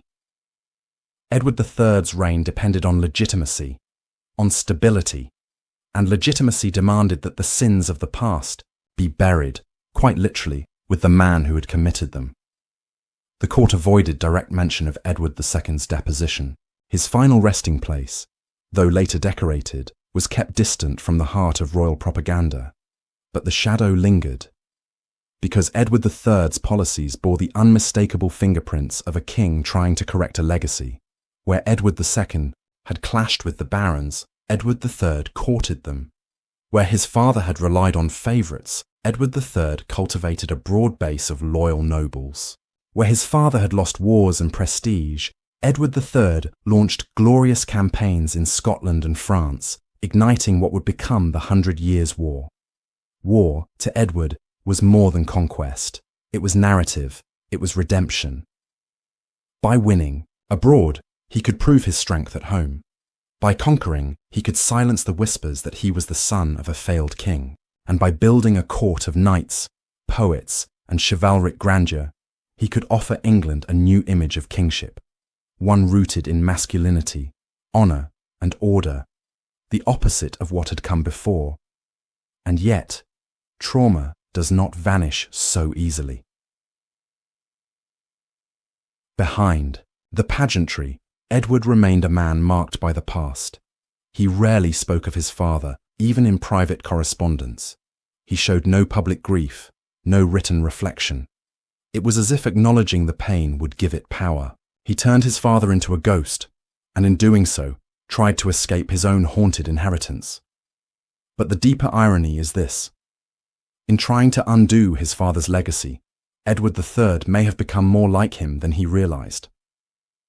Later in life, Edward began to rely heavily on favourites, particularly his eldest son, the Black Prince, and a select few courtiers. His government became increasingly centralised.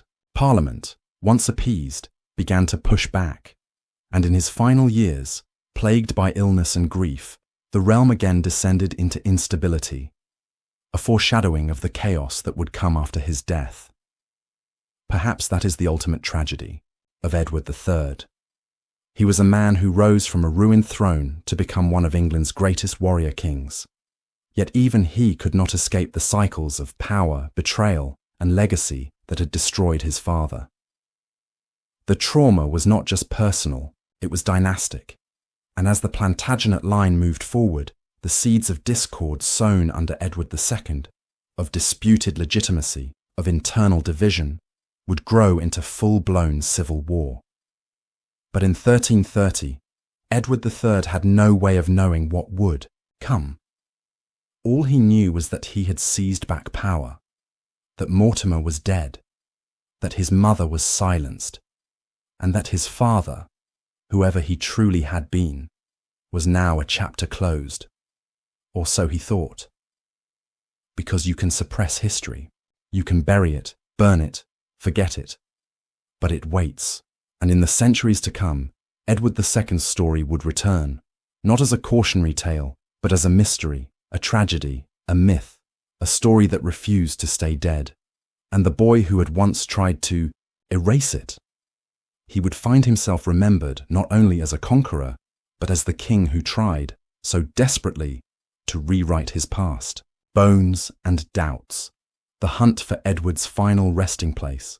History often ends with a grave, a final resting place, a carved tomb, a name etched in stone. But what if that stone lies? What if the tomb, grand and regal, is not a marker of death, but a mask? Welcome to Gloucester Abbey, now Gloucester Cathedral.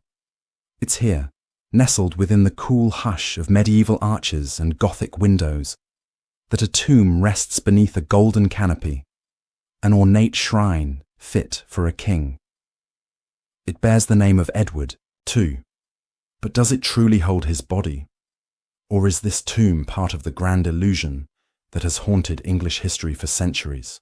Edward II was deposed in 1327, imprisoned, and, according to official accounts, died in captivity at Berkeley Castle that same year. The cause of death? Suspiciously vague. Some chroniclers whispered of illness, others cried murder. Most infamously, one account claimed he died by red-hot poker, a tale so grotesque it became legend. But what happened after his death is equally shrouded in mystery. Just weeks later, a body was brought to Gloucester Abbey. A funeral was held. A tomb was constructed. Pilgrims came. Prayers were said. But beneath the rituals, a question still lingered. Was that truly Edward in the coffin? Let's begin with the tomb itself. Constructed within a few years of Edward's supposed death, it's a masterpiece of Plantagenet artistry. Effigies carved, in alabaster, angels flanking the king's likeness, his face serene, his robes flowing in stone. The scale and expense were unprecedented, and that's precisely the problem. Because if Edward was a disgraced monarch, deposed, imprisoned, and allegedly murdered by his own wife and her lover, why was he buried with such royal grandeur? Why would Isabella or Roger Mortimer, who held power at the time, permit or even fund such a lavish tribute to the man they had just overthrown, unless it served a purpose? Some historians argue the tomb was not built to honour a king, but to rewrite his legacy, a symbolic gesture, a piece of propaganda, a way to suggest that all was well, that Edward's death had been natural, orderly, divine. Bury the truth. Build a monument. Let the stones speak louder than the silence. But the doubts didn't end there. By the late 14th century, just decades after his death, rumours began to swirl that Edward II had not died at all. Foreign letters, intercepted correspondences, even eyewitness accounts emerged suggesting that Edward had escaped, that he had fled England, living for years in obscurity, that the man buried at Gloucester was not the king, but a stand-in, a political sacrifice. The story sounds far-fetched, like conspiracy, not history. But then, how do we prove a medieval death? This is where archaeology enters the tale. For centuries, Edward's tomb at Gloucester remained untouched, revered, assumed.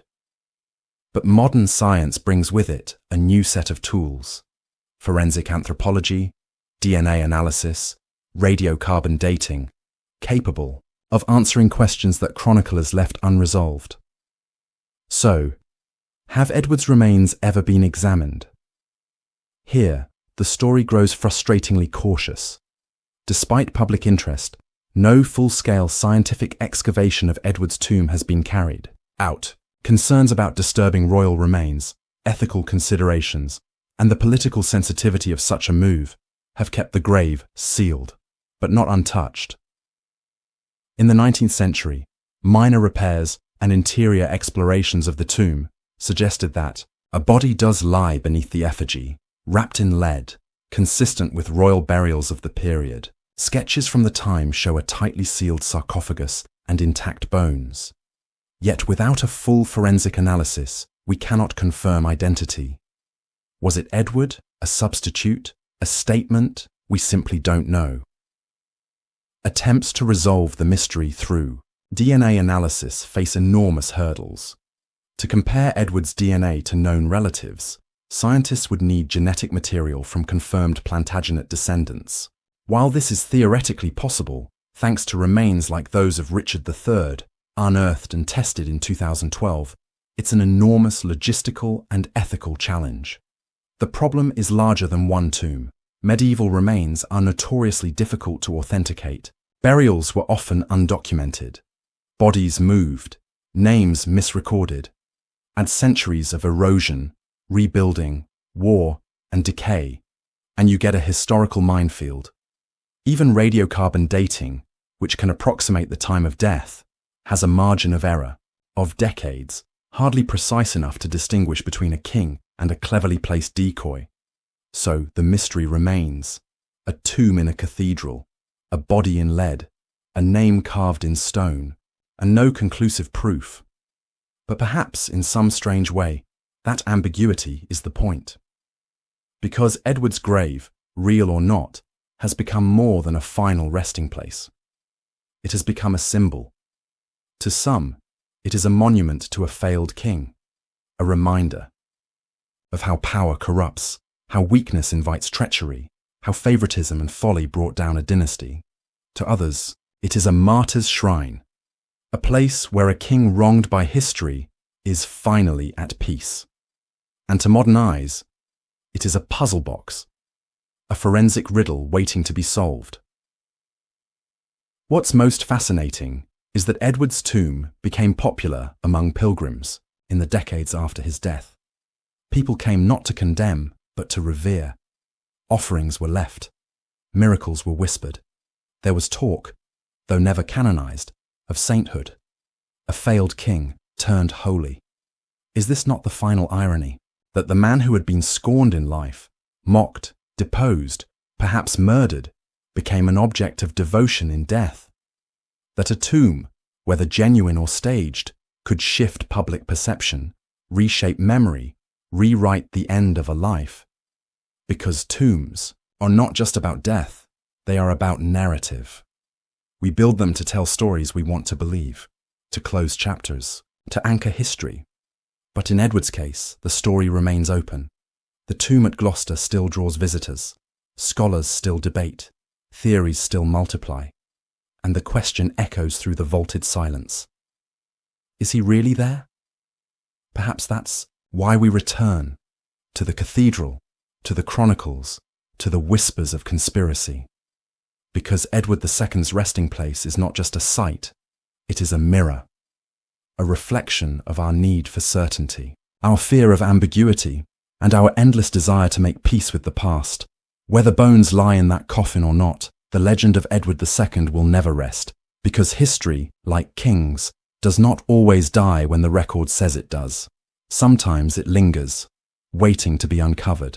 Love and loyalty, Edward and his favourites. Revisited kings are often remembered for their wars, their laws, or their bloodlines. Edward II is remembered for his lovers. It is one of the most enduring and debated legacies of any English monarch. Not his battles, not his downfall, but the men who shared his confidence, his court, and perhaps his heart. And in those intimate alliances, those personal relationships turned political earthquakes, we find not just scandal, but the tragedy of a king whose deepest loyalties would ultimately destroy him. This is the story of Piers Gaveston and Hugh Despenser the Younger. Two men, two very different paths, but both drawn to the magnetic chaos of Edward's reign, and both reshaping, in life and in death, what it meant to be close to power. The charisma of Piers Gaveston. He arrived in England in the 1290s, a young Gascon knight, of modest birth, placed in the royal household as a companion for the future Edward II. From the start, Piers Gaveston was unlike anyone the prince had ever known. Witty, flamboyant, dashing, and utterly fearless. Their bond was immediate, and it terrified the court. As Edward's father, Edward III, looked on with growing unease, Gaveston was showered with gifts, titles, and affection far beyond what protocol allowed. The king tried to separate them, even exiling Gaveston once, during his lifetime. But nothing broke their connection.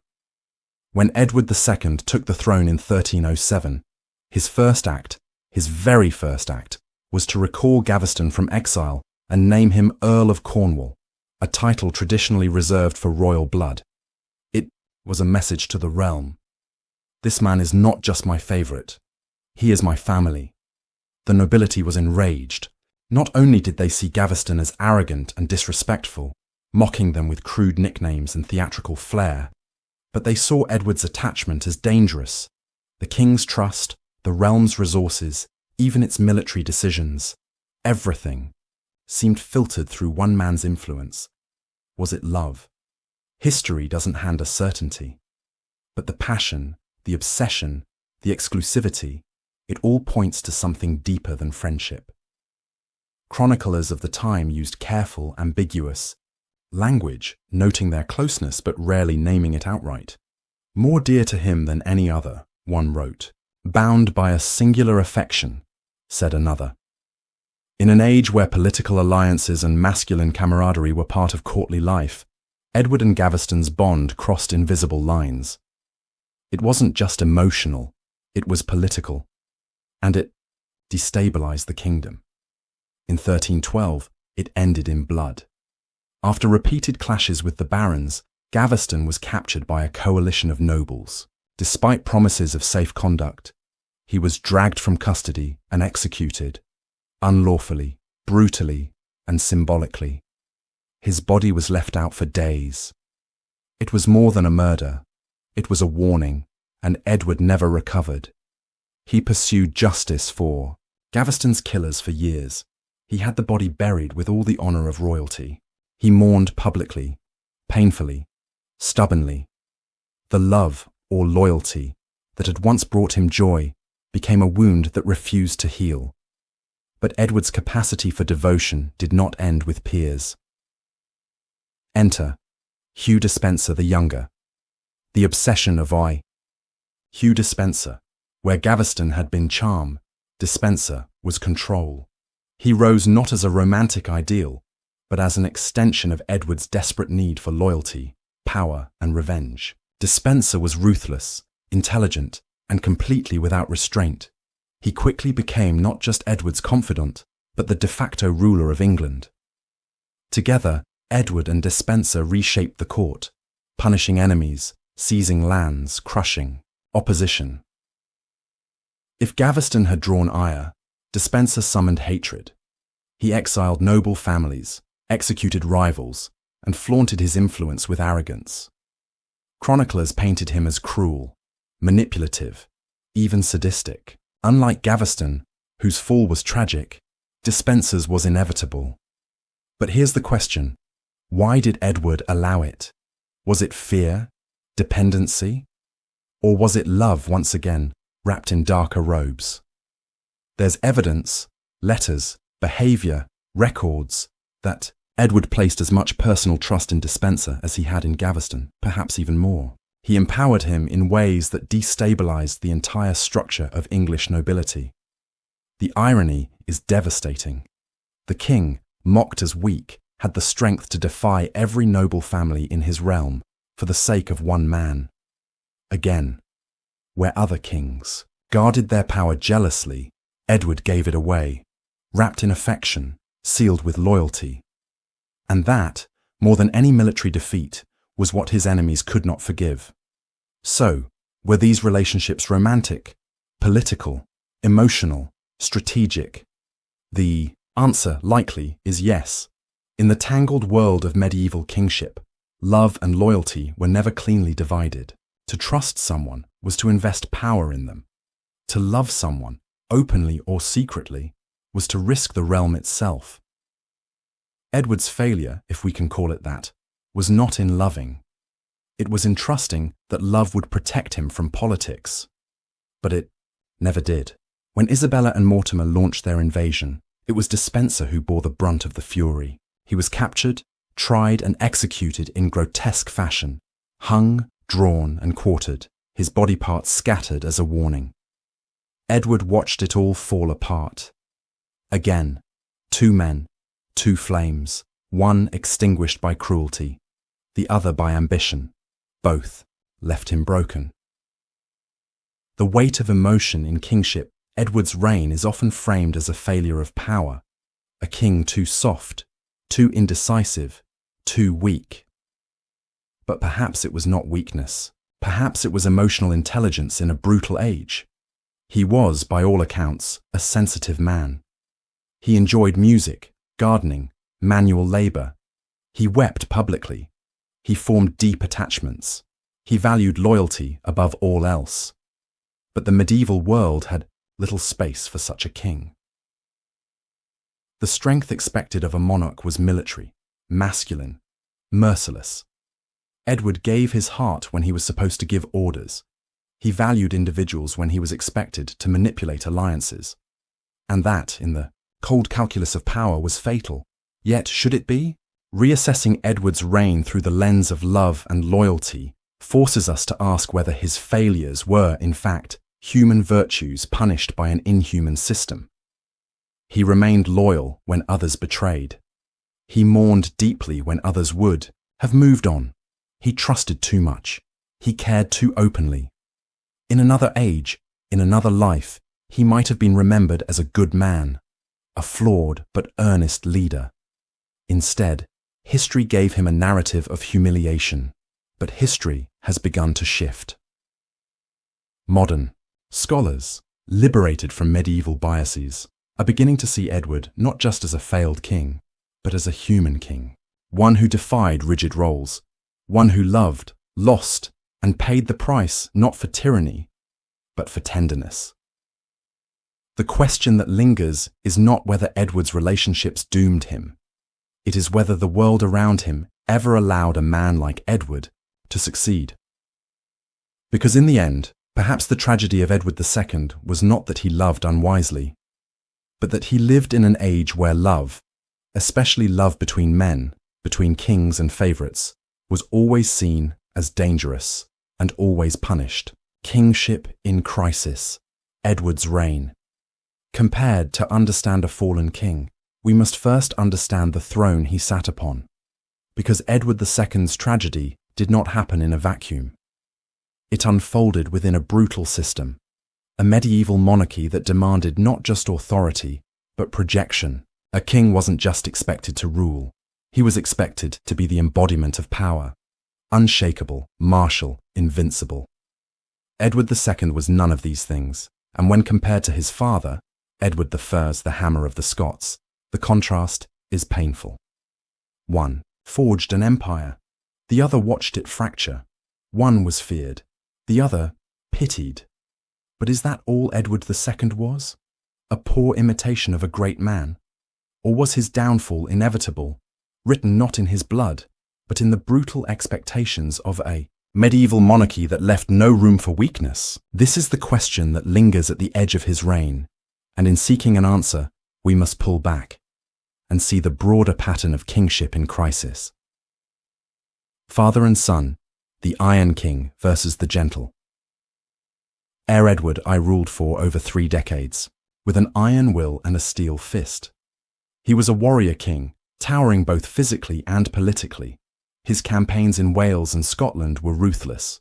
He broke the backs of rebellious barons, established legal reforms, and ruled with a clarity of purpose that left little room for compromise or kindness. Edward II, in contrast, seemed to recoil from that legacy. Where his father embraced war, Edward avoided it. Where his father ruled through fear, Edward longed for affection. Where his father manipulated nobles with calculation, Edward elevated favourites, out of loyalty, even love. This wasn't just a difference in style. It was a difference in essence. Edward II lacked what medieval rulers believed was essential: commanding masculinity, the aura of invulnerability, the readiness for battle, the king as knight, lawgiver, and punisher. Instead, Edward brought emotion to the court, intimacy, attachment. To some, that was not just poor kingship, it was an affront to the throne itself. Patterns of failed kingship. But Edward II was not the only monarch who stumbled. History offers a grim fraternity of kings who fell from grace. Richard II, a poetic and artistic ruler, deposed for arrogance and favoritism. Henry VI, gentle and pious, utterly unfit for war-torn England, swept aside by the Wars of the Roses. John of England, reviled for military failure and overbearing taxation, forced into sealing Magna Carta. The pattern is clear. When a medieval king failed to project power, when he was seen as soft, overly personal, or emotionally erratic, he did not just lose control, he lost legitimacy, because kingship, in this era, was not about compassion. It was about performance, a constant enactment of strength, divine authority, and unchallengeable dominance. Break that illusion, and the throne crumbles beneath you.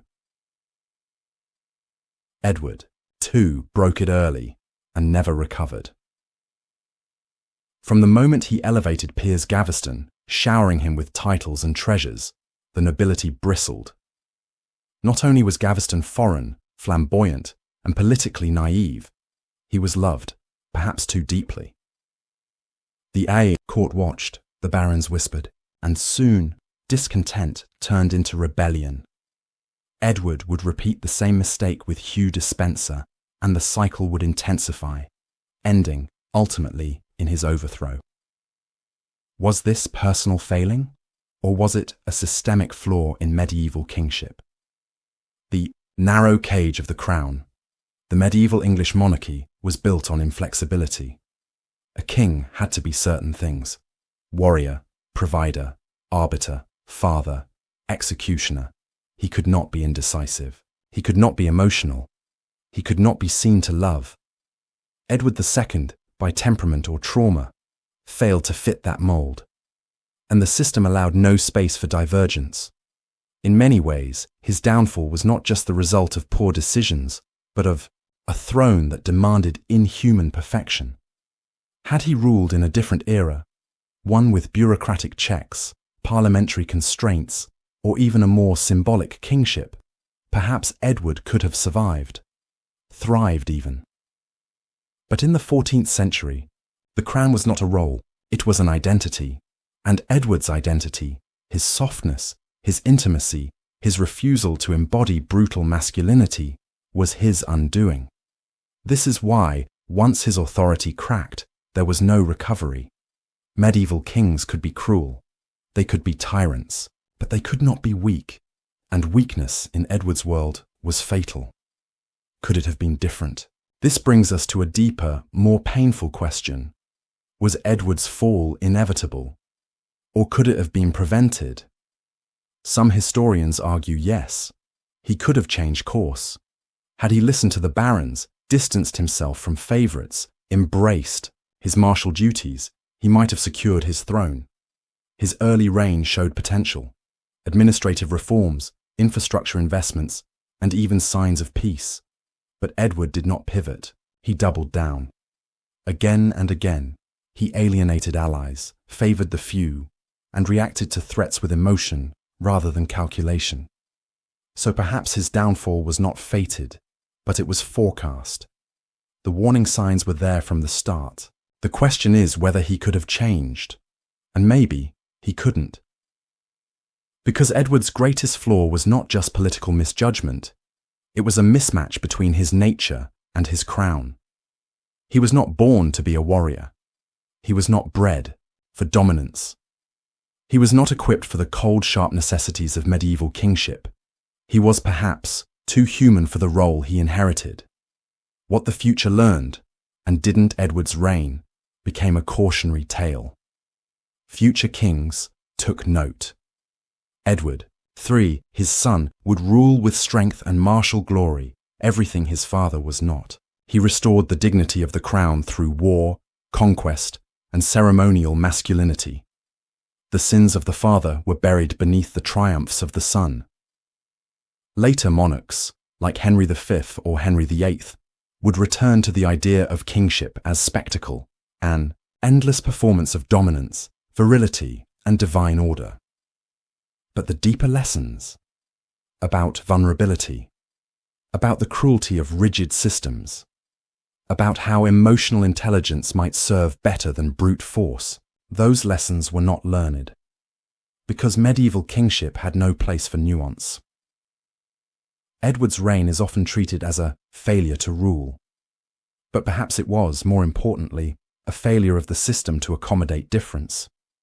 He was not the king England needed, but maybe he was the king who revealed the fragility of kingship itself. The cracked crown Edward II's story is more than a chronicle of political collapse. It is a mirror held up to a system that punished deviation, feared emotion, and demanded constant theatrical strength. It is a case study in how leadership, when stripped of humanity, becomes brittle. It shows us the limits of authority built on fear rather than understanding, of identity shaped by role rather than reality, of power that cannot bend, and so, inevitably, breaks. His reign ended in humiliation. His name became shorthand for failure. But the truth is more complex. Edward II was not just a weak king.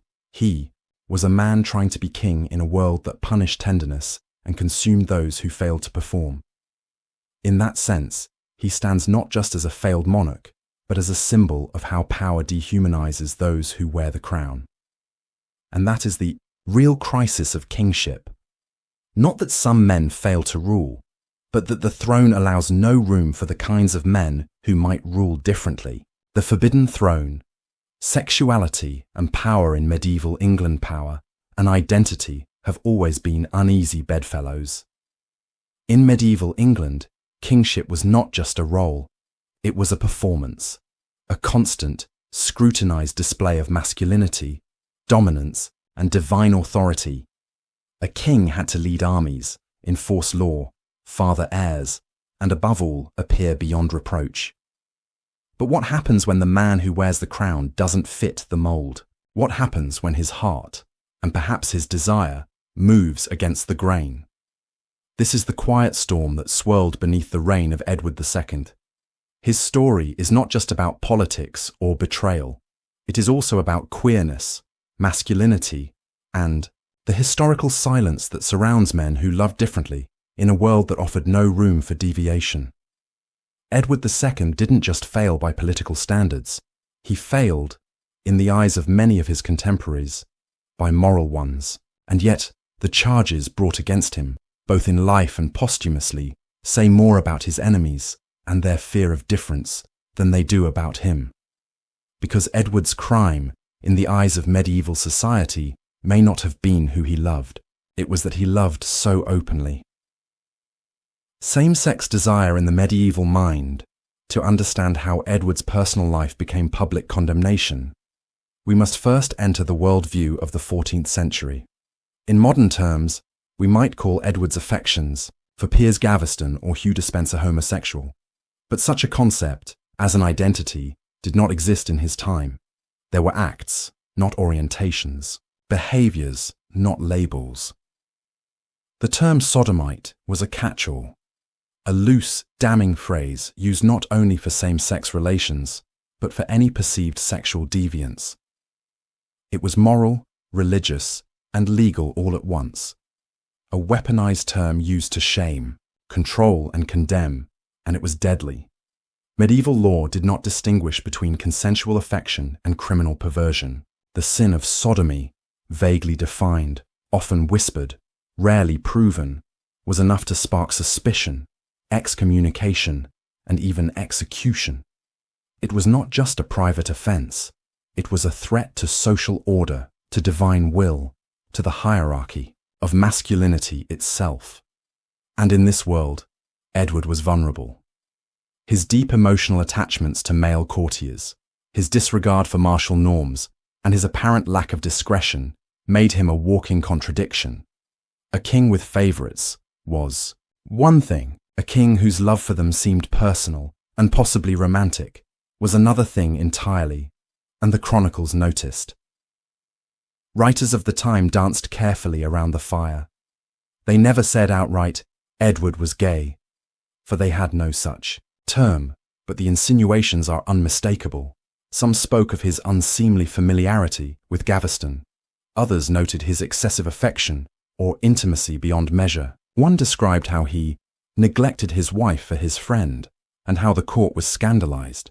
These were more than courtly jabs, they were social indictments, because Edward wasn't just loving the wrong people, he was violating the entire medieval script of what it meant to be a king.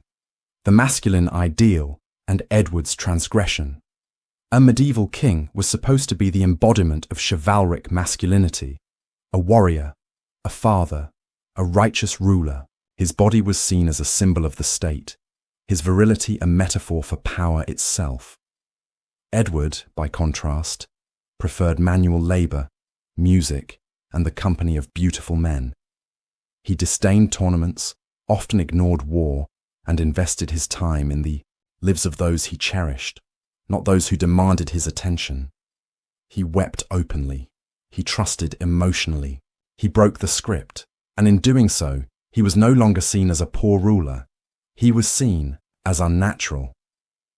It's no surprise that when his enemies finally moved to depose him, they didn't just cite incompetence, they implied perversion. By the time Roger Mortimer and Queen Isabella invaded in 1326, propaganda painted Edward not just as a tyrant, but as a man enslaved by lust, a man whose same-sex relationships had corrupted the crown, brought shame upon England, and invited God's wrath. It was a moral rebellion, not just a political one, because what his enemies understood, what they exploited, was that power is deeply tied to perception. And in the medieval world, a man who loved another man was seen as weak, sinful, untrustworthy, not because of what he did in secret, but because he refused to keep it secret. Edward had made the private public, and that was unforgivable. Punishment and projection. Though Edward himself was never formally charged with sodomy, the accusation hovered like smoke over his legacy.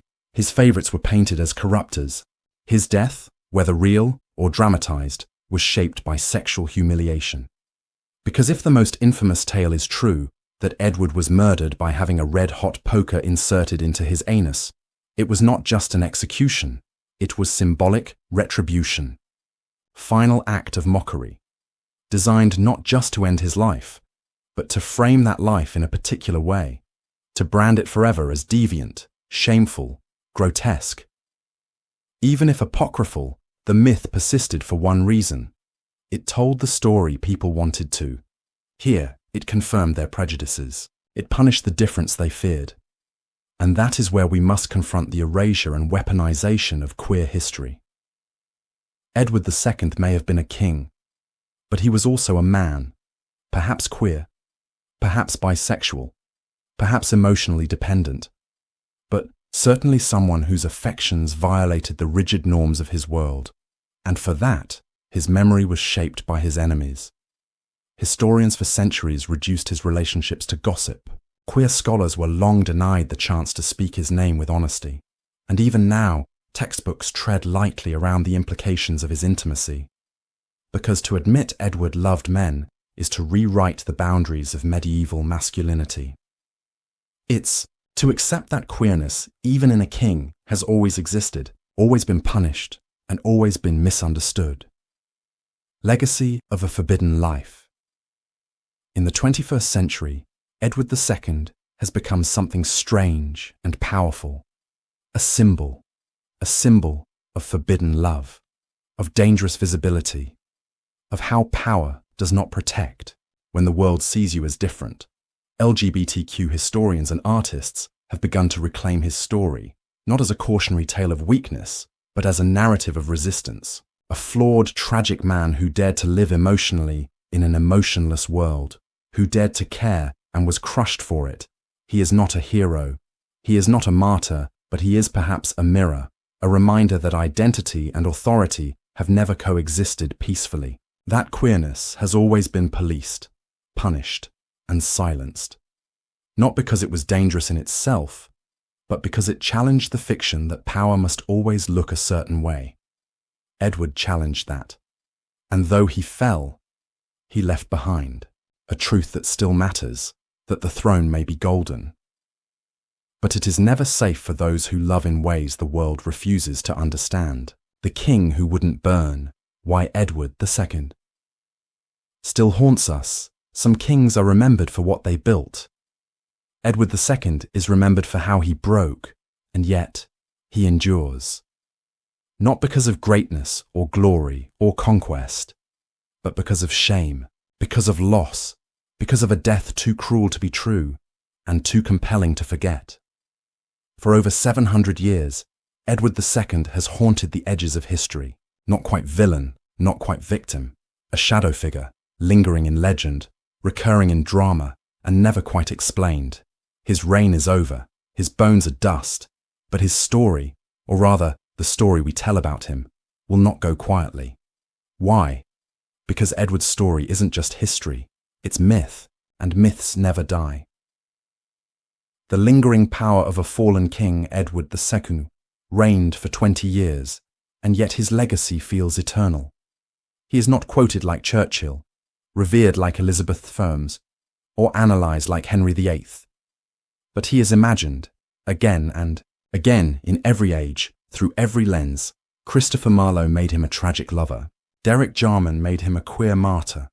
Poets, playwrights, and screenwriters continue to resurrect him, not for what he did, but for what he felt. Because Edward's legacy lives not in policy, but in pathos. His life is a prism, refracting themes of betrayal, love, loss, masculinity, identity, and pain. His downfall was total, his humiliation unforgettable, and that, far more than any military conquest, is what makes him unshakable in our cultural memory. Edward II is the king who should have vanished into the footnotes. Instead, he became a symbol of how power can collapse, how love can ruin, how the truth can be hidden and still burn centuries later. The psychological hooks, what makes Edward II so difficult to forget, is not just what happened to him, it's how emotionally intimate his story feels. He is not a distant monarch shrouded in glory. He is a man betrayed by everyone he trusted, his wife, his barons, his people. His deepest affections were turned against him, his identity weaponized, his dignity stripped away in ways meant to dehumanize. It is not just a story of power, it's a story of emotional collapse, and at its core are universal human wounds. Shame, not just political, but personal, betrayal, from those he loved most. Lost love, in the deaths of Gaveston and Despenser. Hidden truths, buried in rumours, denied in official records, whispered in corridors. This is the stuff of tragedy, not dry history, but raw emotion. We are drawn to Edward not because he succeeded, but because he failed so nakedly. His story taps into every fear we carry, to be rejected, exposed, abandoned, to give everything to someone and watch it become your undoing. He was not the hero England wanted, but he is perhaps the character we cannot stop revisiting. Because his downfall is not just political, it is deeply, painfully human. The red-hot poker, a myth that refuses to die. And then there's the image, that brutal, unforgettable image, a king held down in darkness, a red-hot poker, driven into his body. No screams, no marks, only fire inside. Whether or not it truly happened no longer matters. The myth of Edward's death is now more powerful than the reality. It is the scene people remember, the act that cemented him in historical horror. One part execution, one part symbolic revenge. It's one of the most grotesque deaths ever attributed to a monarch, and the myth persists for one reason. Because it's perfectly metaphorical, a punishment meant to mock his rumoured sexuality, a murder performed with theatrical cruelty, a final act that turns Edward's body into a spectacle of shame. And in doing so, the red-hot poker becomes more than a murder weapon. It becomes a tool of narrative control. It tells us that deviation will be punished, that love outside the norm will be met with fire. That kingship is not immune to intimate violation. That's why it endures. Not because it's true, but because it speaks to the truth of how societies treat the other. And Edward II, in all his softness, his favoritism, his defiance of expectations, became the ultimate other on a throne built for conformity. The myth haunts us because we made it, and myths once born do not die easily. History as a mirror of identity. Edward's story forces us to confront how we use history. We don't just study the past, we reshape it to suit our questions, our fears, our identities. Edward II has been a failure, a fool, a lover, a victim, a king, a martyr, a ghost. Each age finds in him what it needs. For the Victorians, he was moral warning. For the 20th century, he became a queer icon. For modern historians, he is a case study in trauma, masculinity, and political collapse. Each interpretation tells us more about the interpreter than the man himself. And that is the enduring power of Edward II. He doesn't offer neat answers, he offers reflections. He reflects how power punishes vulnerability, how society treats queerness, how history silences those who defy its script, and how truth is not what survives, but what we choose to remember. Edward's tragedy is not just that he died, it's that he died in a way designed to make us forget his humanity. But the myth failed, because we're still talking about him. The unkillable symbol Edward II may have been overthrown, imprisoned, and executed, but he was never erased. He lingers, not as a footnote, but as a presence, in our art, in our debates, in our reimagining of what kingship could be, and what identity has always been. He stands for every person made a cautionary tale, every soul punished for who they trusted, who they loved, or how they lived. He is not just a medieval king. He is the myth of the outcast made royal, a man who sat on the highest seat in the land and still couldn't escape judgment. In the end, Edward's story is not about the fall of a crown. It is about the price of visibility, and that's why he refuses to disappear. We live in a world still debating who gets to love openly, who gets to rule, who gets to be remembered with dignity.